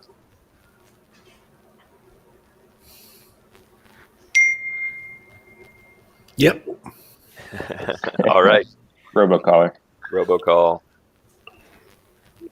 Okay. If you are ready to call in, we had one person call in who was not able to get through. Please give us a ring back. I'm going to put the number again. 208-810-1733. I'm going to check all my audio settings. Make sure we're ready. We have a pretty good setup here. It's pretty professional.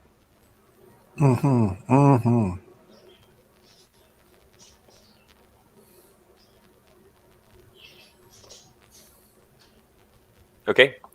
We are set. Yeah, please give us a ring back.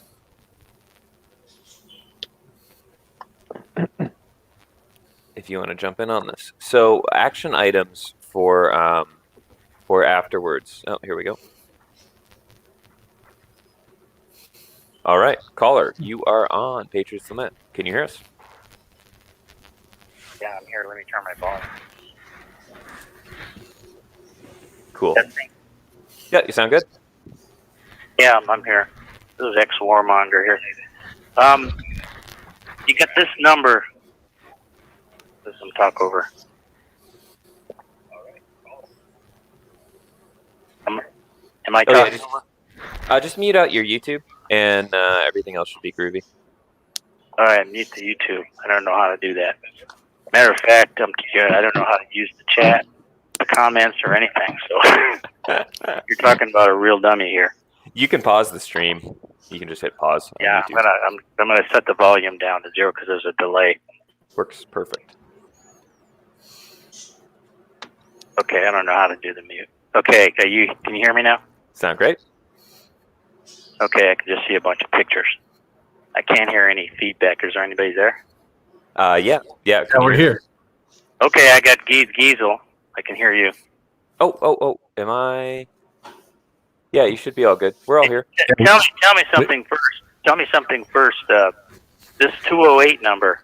Am I getting, is this one a $5 a minute number here? Nope. It's just Can I afford this call?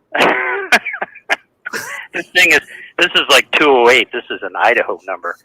But I used to, Air Force Base in Idaho. I used to work in Moscow, Idaho, and I picked up this number there, and I still have it. Mountain Home. Moscow, up by Spokane, kind of. Yep. Yeah. Okay. Yeah, I was checking to see if it wasn't white supremacist country or something. We were nearby. Yeah. Nearby.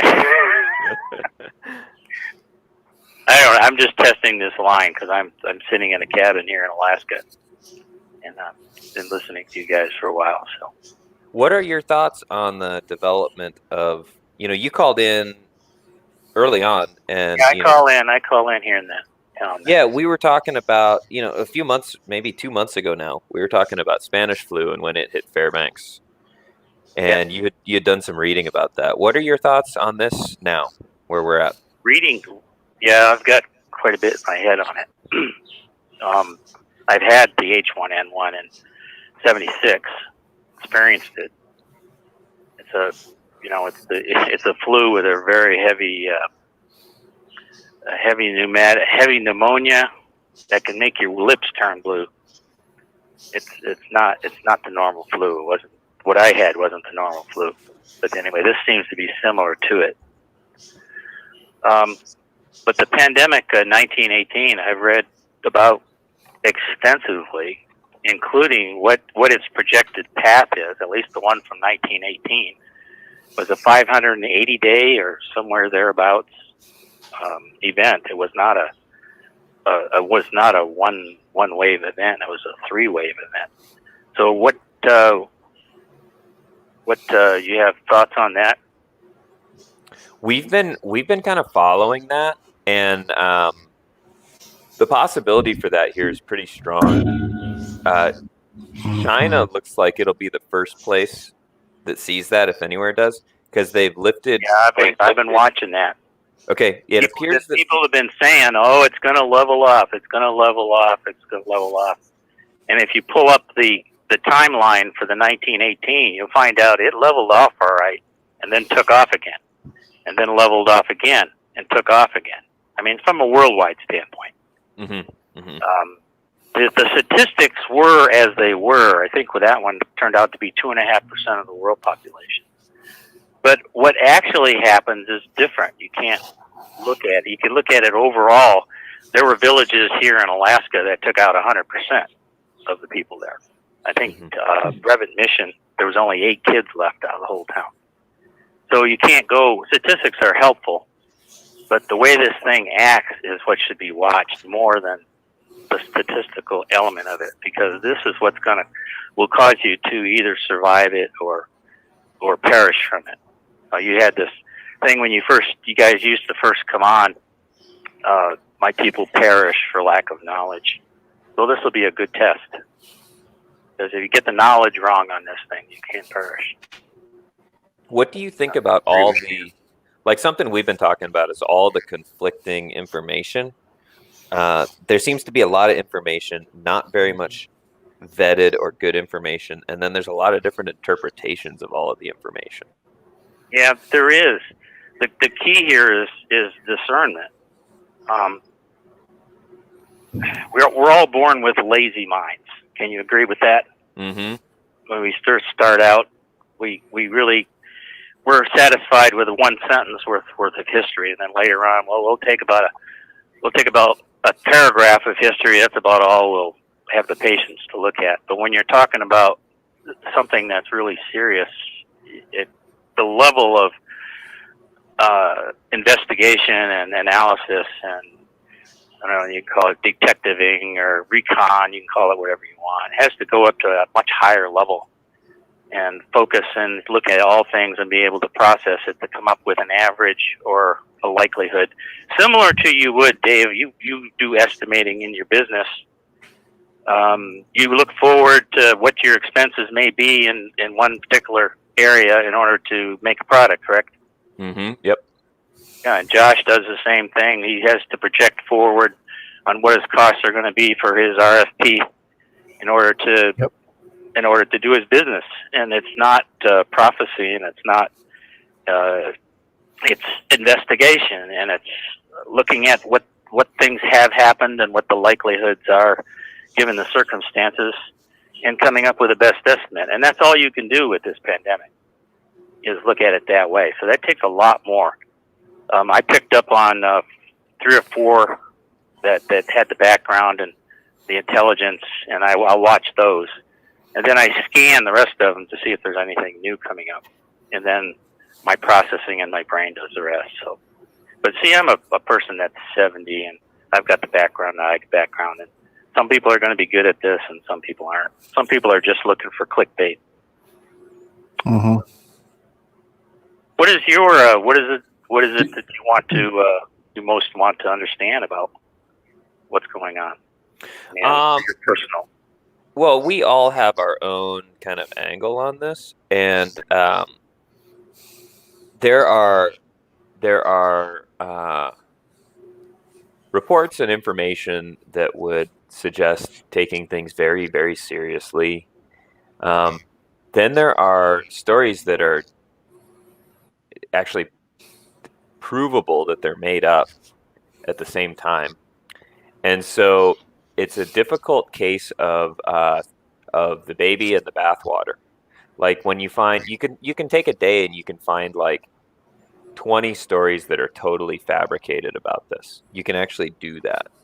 And then you can say, well, if there's fabricated stories and there's a government overreaction, obviously the whole thing is made up.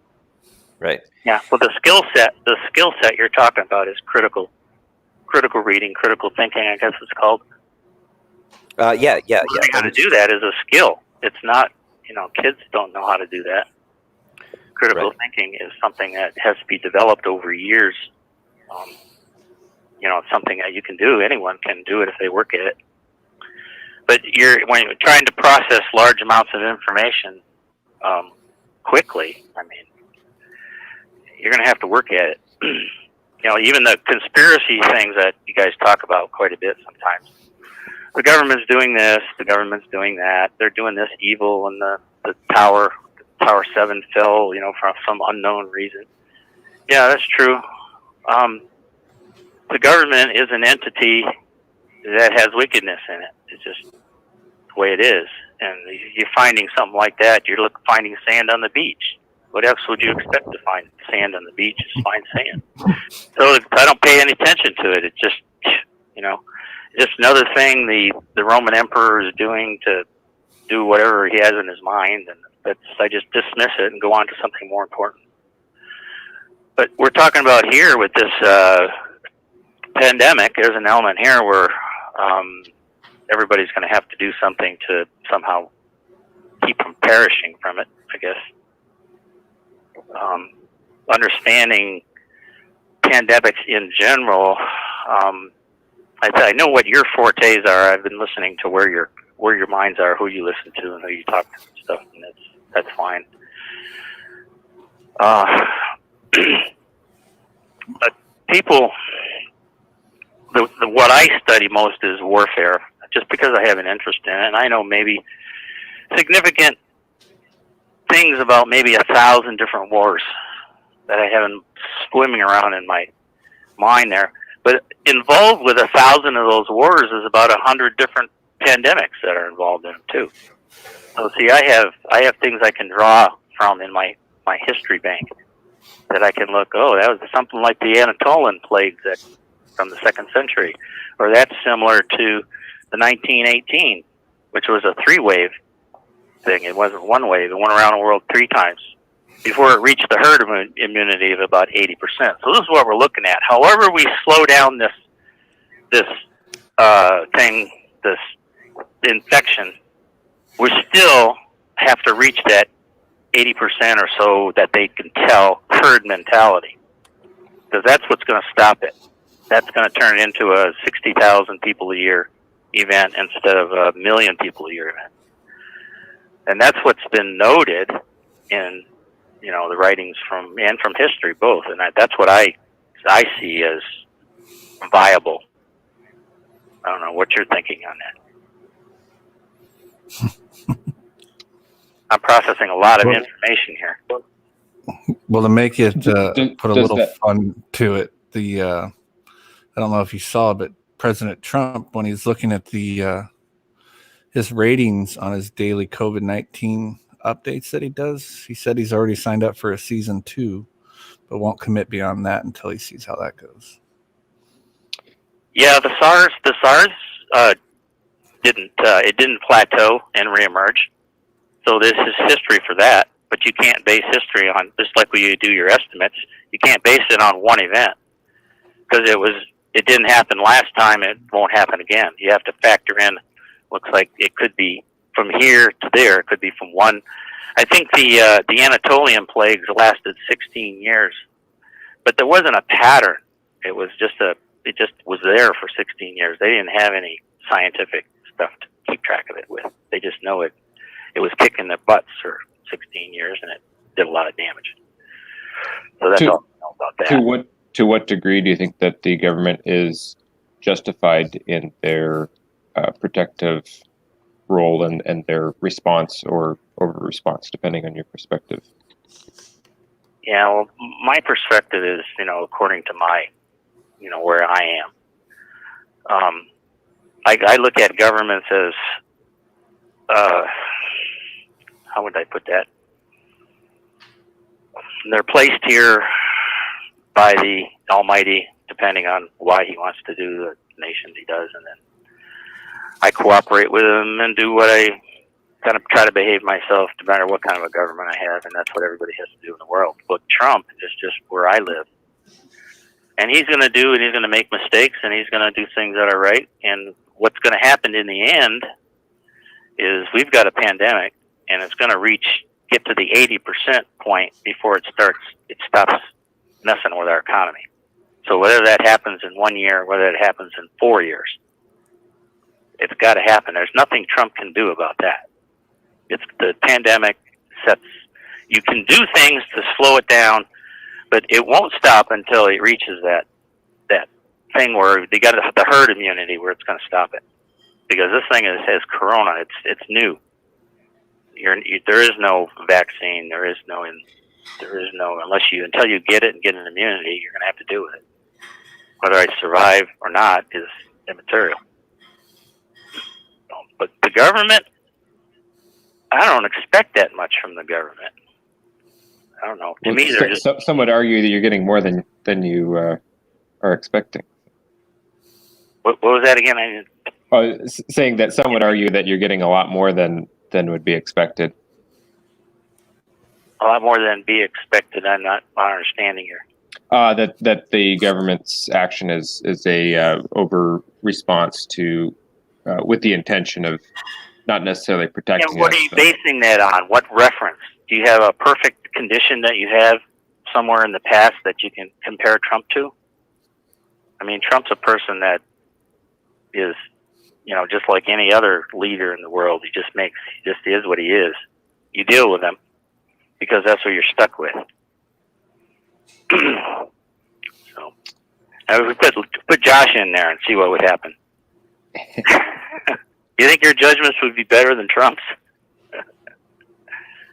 So, I don't know. If I resigned. You would resign? Who knows? There may be in your future some of that kind of stuff. There may not be many of us left. You'll be the best we got up here in Fairbanks. Who knows? You're in the order of precedence. Best and only. Not because you want it, because there's anybody left. Oh, it's fun to think about. It's a win-win situation for me. See, for you guys have a lot to lose. For me, it's a win situation if I perish from this. I don't have to live in Sodom and Gomorrah anymore.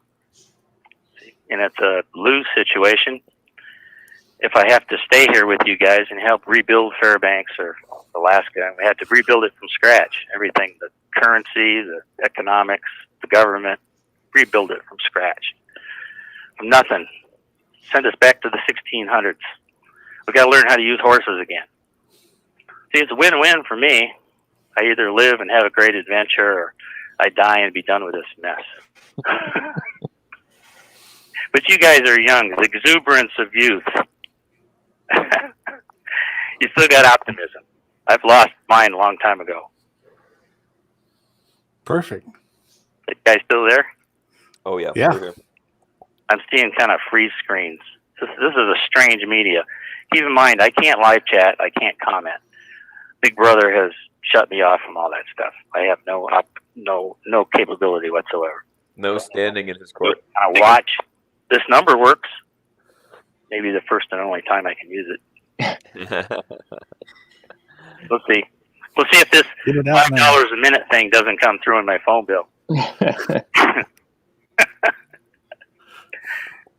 So I don't know. Did I answer your question? I really like those thoughts. Those are interesting thoughts. We asked, if you're able to, we had Robert Wenzel on yesterday evening, and we sort of asked him the same thing. I listened to his last thing the other day. Okay, great. Yesterday? And yeah. And he has his own opinions about what's real and what isn't. And it seems like what you believe to be real is more. There's a debate in society and amongst individuals about what reality even is right now. And yeah, and there will be, but you have to understand. There's different communities. When you have a prison, I don't call a prison a community. It's a prison is a prison. But a collection of people does not make a community. You have your organizations. That does not make a community. The Amish have a way of doing community that's different than the Hutterites. They think different, but they think the same in some ways. But they maintain and monitor and stay within the bounds of their own communities, and that's the only way they can function. They've told me that they cannot go to our systems here, that our way of thinking, and get anything that they need to get done. So they just do it their own way and just say, forget you guys. But you guys are you have lots of people talking, and I think you guys get lost in the fog. I think that's what I'm seeing. I'm not confused, but maybe you'll kind of figure it out later. That's what I think. Just like my teenagers figured out how to grow up.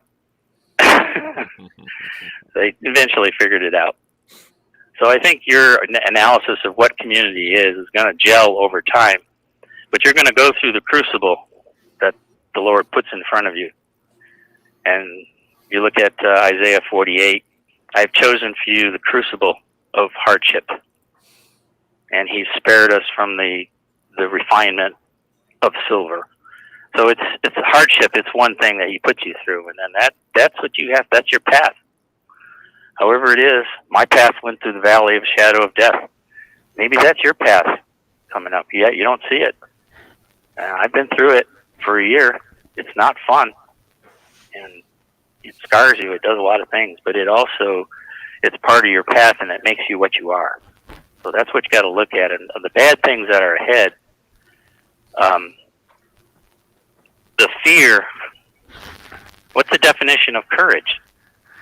You were talking about fear earlier. Well, the definition of, if you don't have fear, you can't have courage.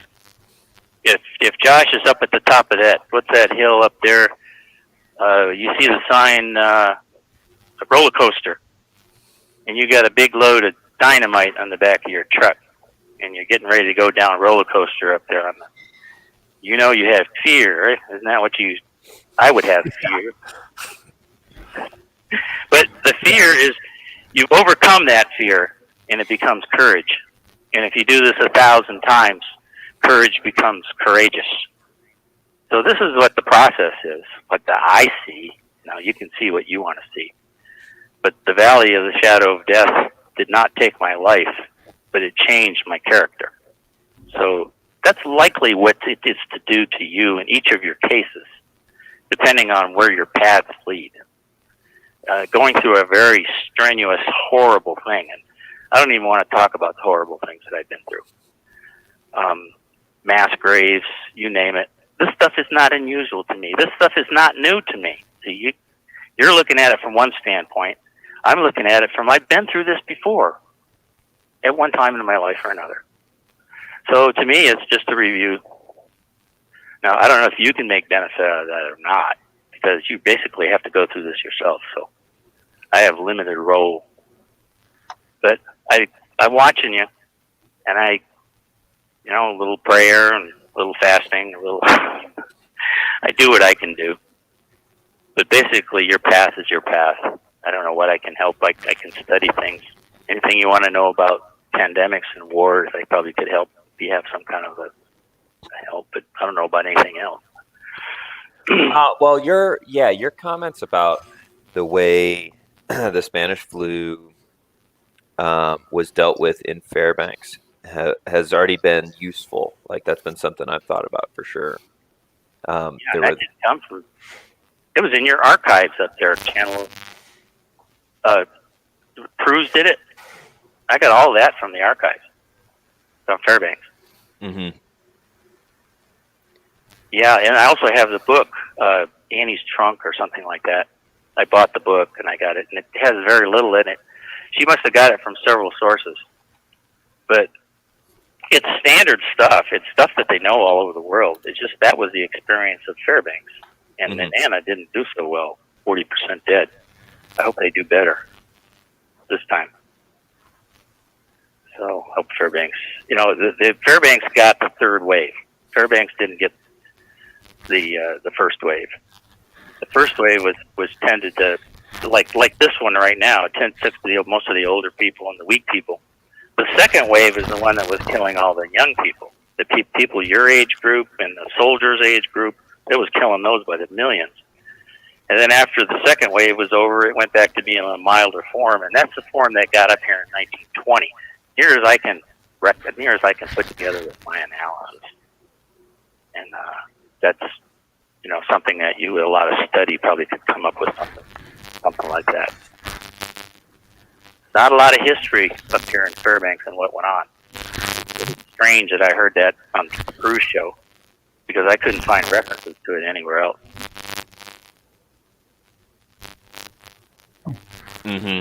It's interesting too that the last big event like that globally was just long enough ago that there's not a lot of people alive who remember it and who can talk about it. Just long enough that you lose that firsthand account thing where, oh, I remember Grandpa, growing up, he talked about blah blah blah blah blah. Yeah, when I spent my 2 years with the Amish, and we don't have the TV and radio's got all put in a storage container or whatever. And what you had people that would come over on Sabbath, and old people that were there during the Dust Bowl. It was in Kansas. Hutchinson, Kansas is where I stayed with the Amish people. And I had my family there, and we'd have them over for dinner, and Saturday, we kept Saturday Sabbath. And then they would tell us firsthand what the pandemic was doing in their community, and firsthand what was happening during their Dust Bowl and how they survived it and what they did and what everybody was doing and how many losses they had. That was pretty interesting Saturday afternoons that I got from those people. But that's because their culture is such where these people are a resource to you. See, like I'm not a resource to you except on the phone occasionally or something. But we have people you can spend the whole afternoons and whole days with that will tell you things. You can get things like that. So you're actually at a disadvantage with your technology than some of these other people, at least what I see. We got Google, but that's not going to tell you everything. Mm-hmm. Or it'll try to. What's that? I said it'll try to. Yeah, it'll try to, and that's the discernment part. See, I've been honing up my skills of discernment for 50 years. So when I run into Google, I have a great time with it because I can sort through the garbage.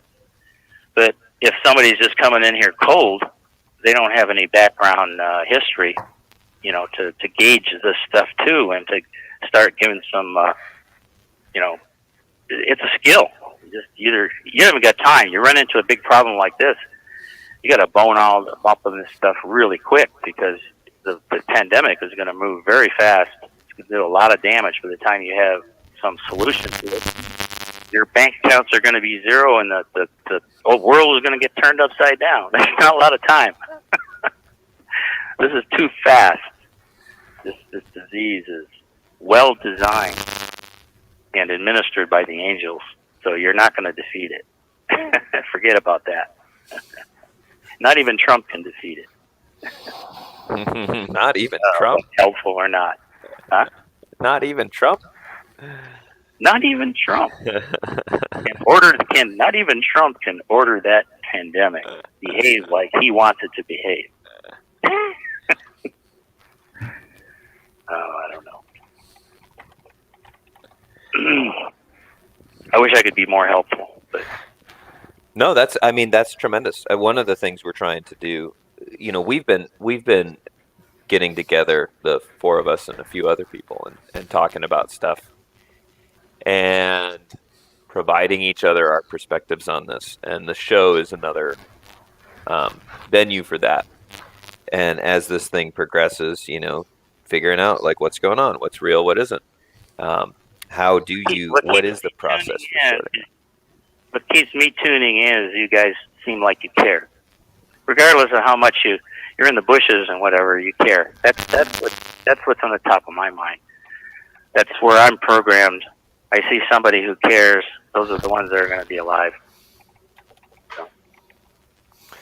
Yeah, I actually did get an oxygen concentrator on your advice from a couple months ago. Ah, you did? Mm-hmm. It's sitting right behind me. Mm-hmm. I wished I'd had one, but yeah. That was part of my analysis. I was seeing that, hey, this looks helpful.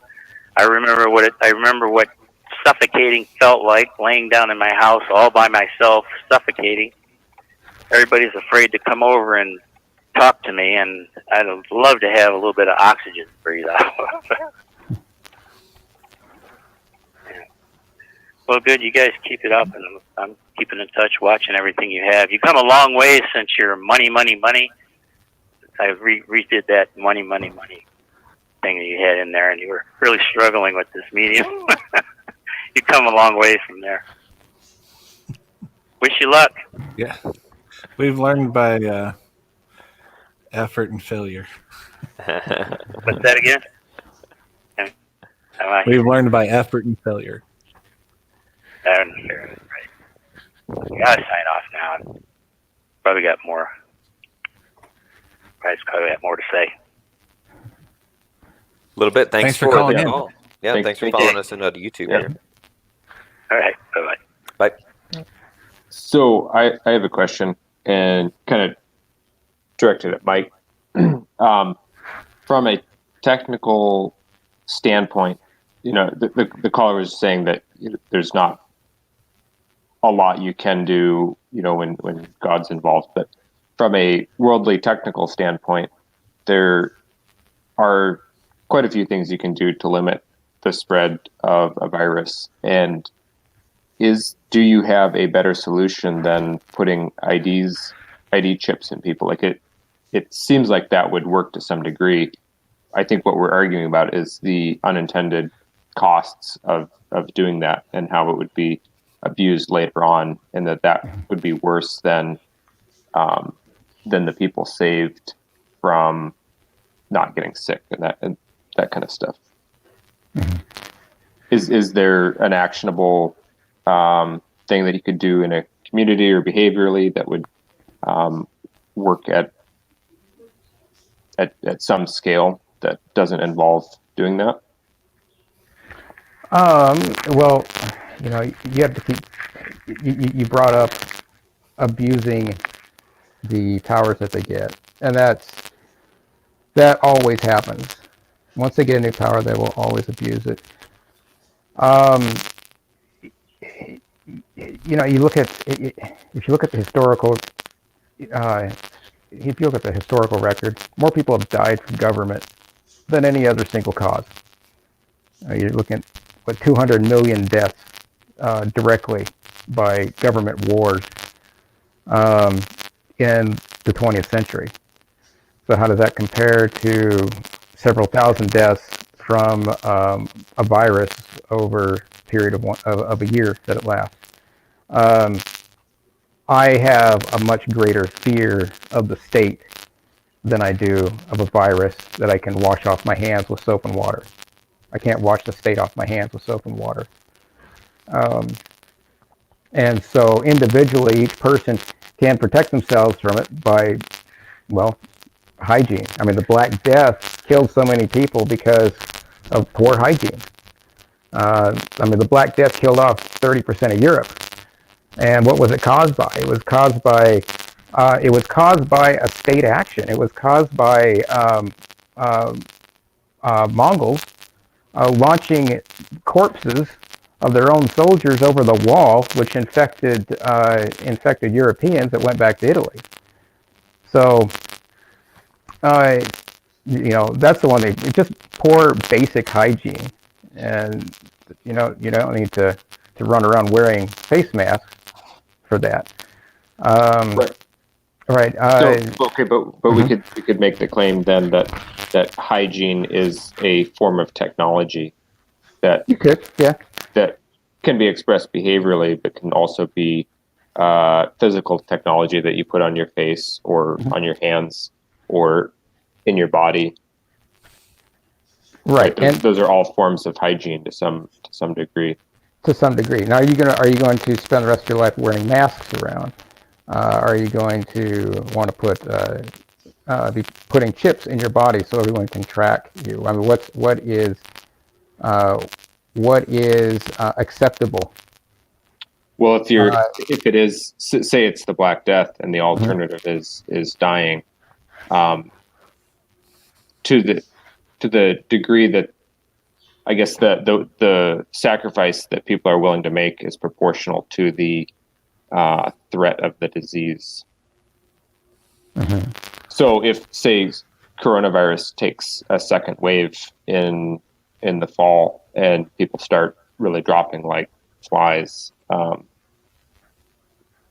what point do we have to evaluate what's necessary to use as countermeasures against it? Right. Well, that would be up to personal decision. Yeah. I mean, if you absolutely don't want to catch a virus, then stay in your house and don't leave, and have drones deliver your food. I mean, that's a technological possibility now, and that's a business opportunity that people could come up with. But having the state order you to stay in your homes is, to me, unacceptable. How many people are going to die of famine because of lack of supplies? I have to measure it by comparing what the state has done in the past, right, to what I think it can accomplish now. And every time the state gets involved in trying to come up with a solution, it creates 10 more problems. Yeah. So I see you're talking about second, third, and fourth order effects of that. But do you also agree that the first order effect is that fewer people would die of whatever pandemic is going on? If that's provable. But you can't ignore the third and fourth effects. It's a complex system, and if you ignore it, then it's just looking at the world linearly, and that's not how the world works. It's a fictional world, so it's a fictional solution. You're kind of both asking from a different side. What will the new future be? What will the new normal be? I don't think it's so hard. What if there is a round two? I mean, what if Sunday's Trump announcement or whatever is, okay, everything's back to normal, go back to work, everything, we got it covered. And everyone, even if everyone believed him, which they wouldn't, but how long would it take the economy to get going again? Is everyone just going to rush back to their job and everything's just going to turn up to the production it was when they shut down? Will people even remember how their flow went? Can they remember, okay, this was the most productive way that I had my employees do this and that? Have they forgotten that? And then by the time things get flowing again, bam, round two hits. And if that happens, then round 3, I mean, when it comes off that side, it's going to take even longer and longer, and people will be more reluctant. And I think just like right now, the longer this goes, the more we're going to forget what normal is, even when we go back. You can forget those things. A lot of those are learned habits at work. A lot of that stuff is. And if you don't continually do it, you'll forget. It's not going to be we're back to normal. That's all. I just don't see how it can just instantly be back to normal. No, and it'll take time. And when we're rebuilding that time, even if there's not a round 2, it'll take so much time that we'll come up with actually brand new ways that we do things, because we'll be starting over. So it won't be the new normal, or the new normal won't be what it used to be. Either way. All right. Yeah, if we gave in to every what if that comes up, we would all be locked in our houses.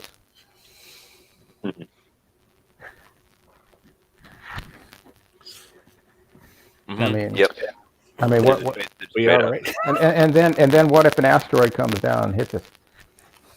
Sure. Then we need to have subterranean caverns that we can all go into to survive. We need to live down in the earth.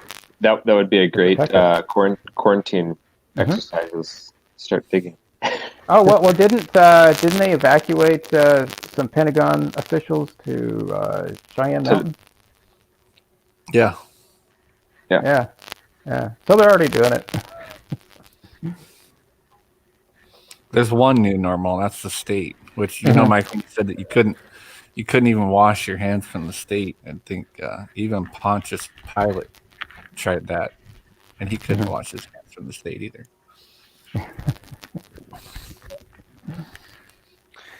Old stories.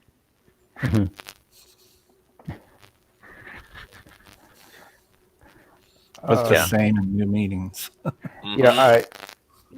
Soap breaks down viruses because viruses have a fat component in their shell, and that fat component gets drawn away by the polar end of the soap molecule, right? And then it breaks up the shell. Is that soap is mildly caustic, right? Well, it's polar, so it has a neutral end, which would be the carbon chain, and then it has a positive end, which would be the salt, like sodium. So anyway, what I'm getting at is that's what breaks down a virus. A state is not broken down by a polar molecule. A state is broken down when people stop believing that they need masters.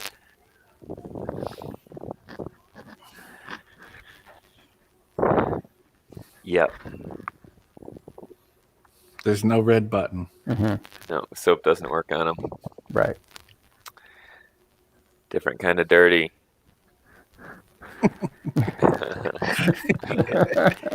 Yeah. Well, yeah. But a virus just the same, the way it affects people. A virus just the same, and and ever present. I thought the caller had an interesting point, which was that he wasn't surprised when he found corruption in government.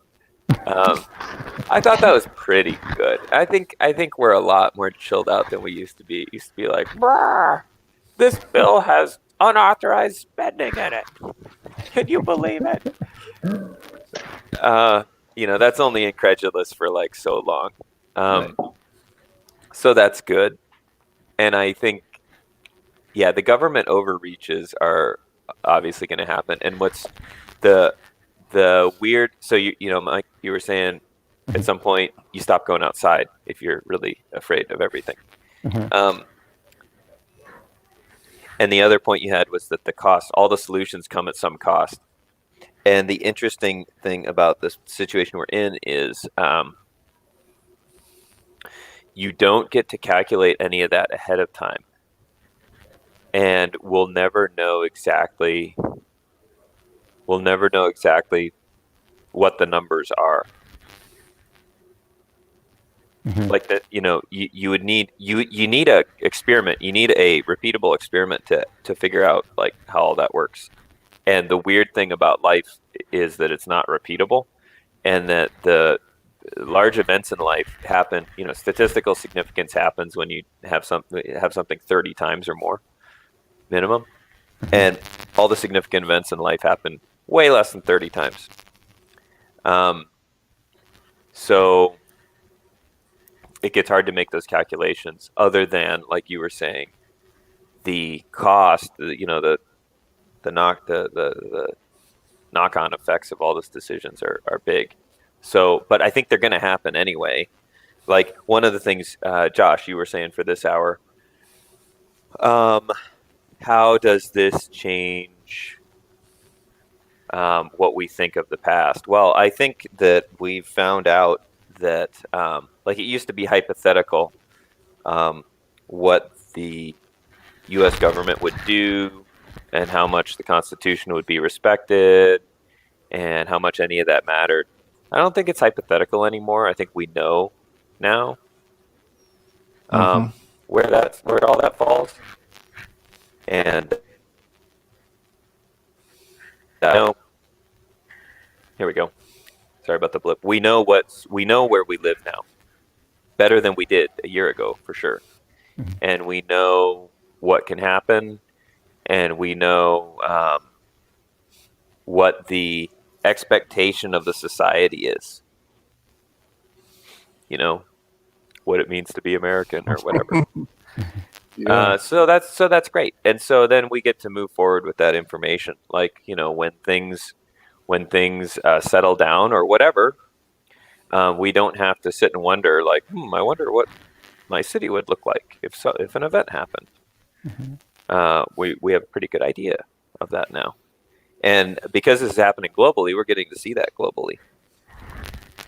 So that is good. That's information we didn't have before, that we can use as it emerges to figure out what we want to do and where we want to do it and how we want to do it, which we didn't exactly know before. What industry do you want to be in? Because you need to make some money to like pay for your house and stuff like that. What do you want to do? Where do you want to do it? What's stable? What's not stable? All those questions. And acknowledgement of the state in its current form is more useful than our model of the state before. Like our model of the state before was that hypothetically it could take over everything in like a matter of weeks. And now we know that that's not hypothetical. Yeah. That's why the importance of stories matters. There's, like you said, with the difference between the statistics, you got to have 30 events that happen same. And with the stories, we only needed one story about the Jews escaping the Nazi push, right? And what do you think of when you think, well, should I get out of my country? Should I get out of my country? Well, of course, you think about the story, not the statistics about how many there were as much, but the story of people saw it was coming and they left. I think about that same story when I think about getting out of America, because I know now that the statistical stuff that we wondered in the past, could these things happen? Well, the story is, yep, they just did. And those stories back then happened.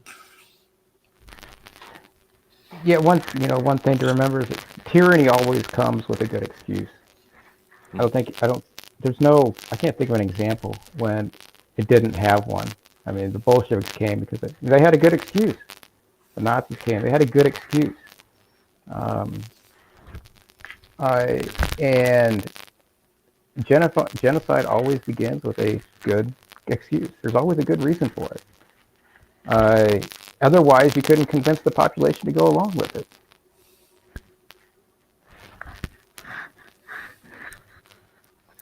So that's why we have the call-in number. We don't have the call-in number because we're hoping hoping people call us to ask questions.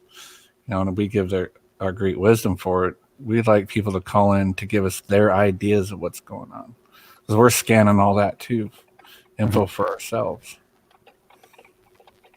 I've seen as an action item on some other channels, and it's a standard YouTube thing. You say like and subscribe and share this video, and that's a spreading of ideas. But I would think about that, and I think that it's more important that instead of just sharing this URL and having other people watch it, you wrestle with the ideas and kind of internalize them and come up with kind of debate them.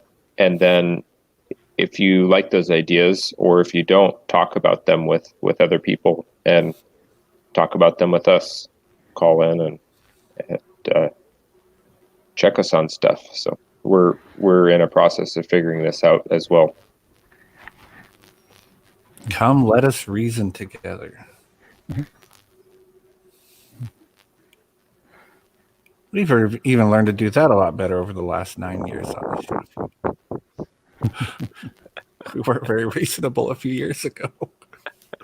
But neither were the callers, so, you know. Yeah, obviously. There's some self-defensive method. Yeah.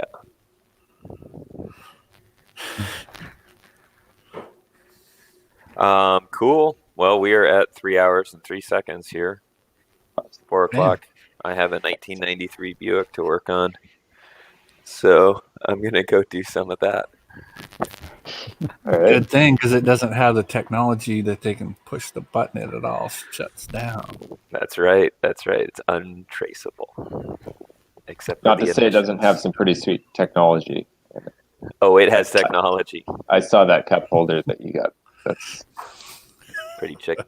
General Motors decided to paint over a lot of the indicator lights from the factory too. It was at one of the peaks of their quality control. If you look at the peak upside down. Yeah.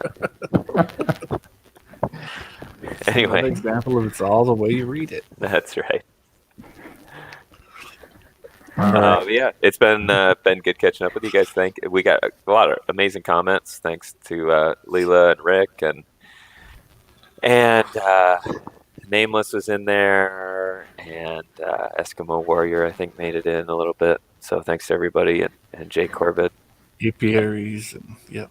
I like the last comment. I wasn't following, but it was the Nile is not just a river in Egypt. Yes. Deep. Yes. Deep. Cool. All right. See you guys. Good talking to you guys. All right. See you on Thanks, Monday. guys.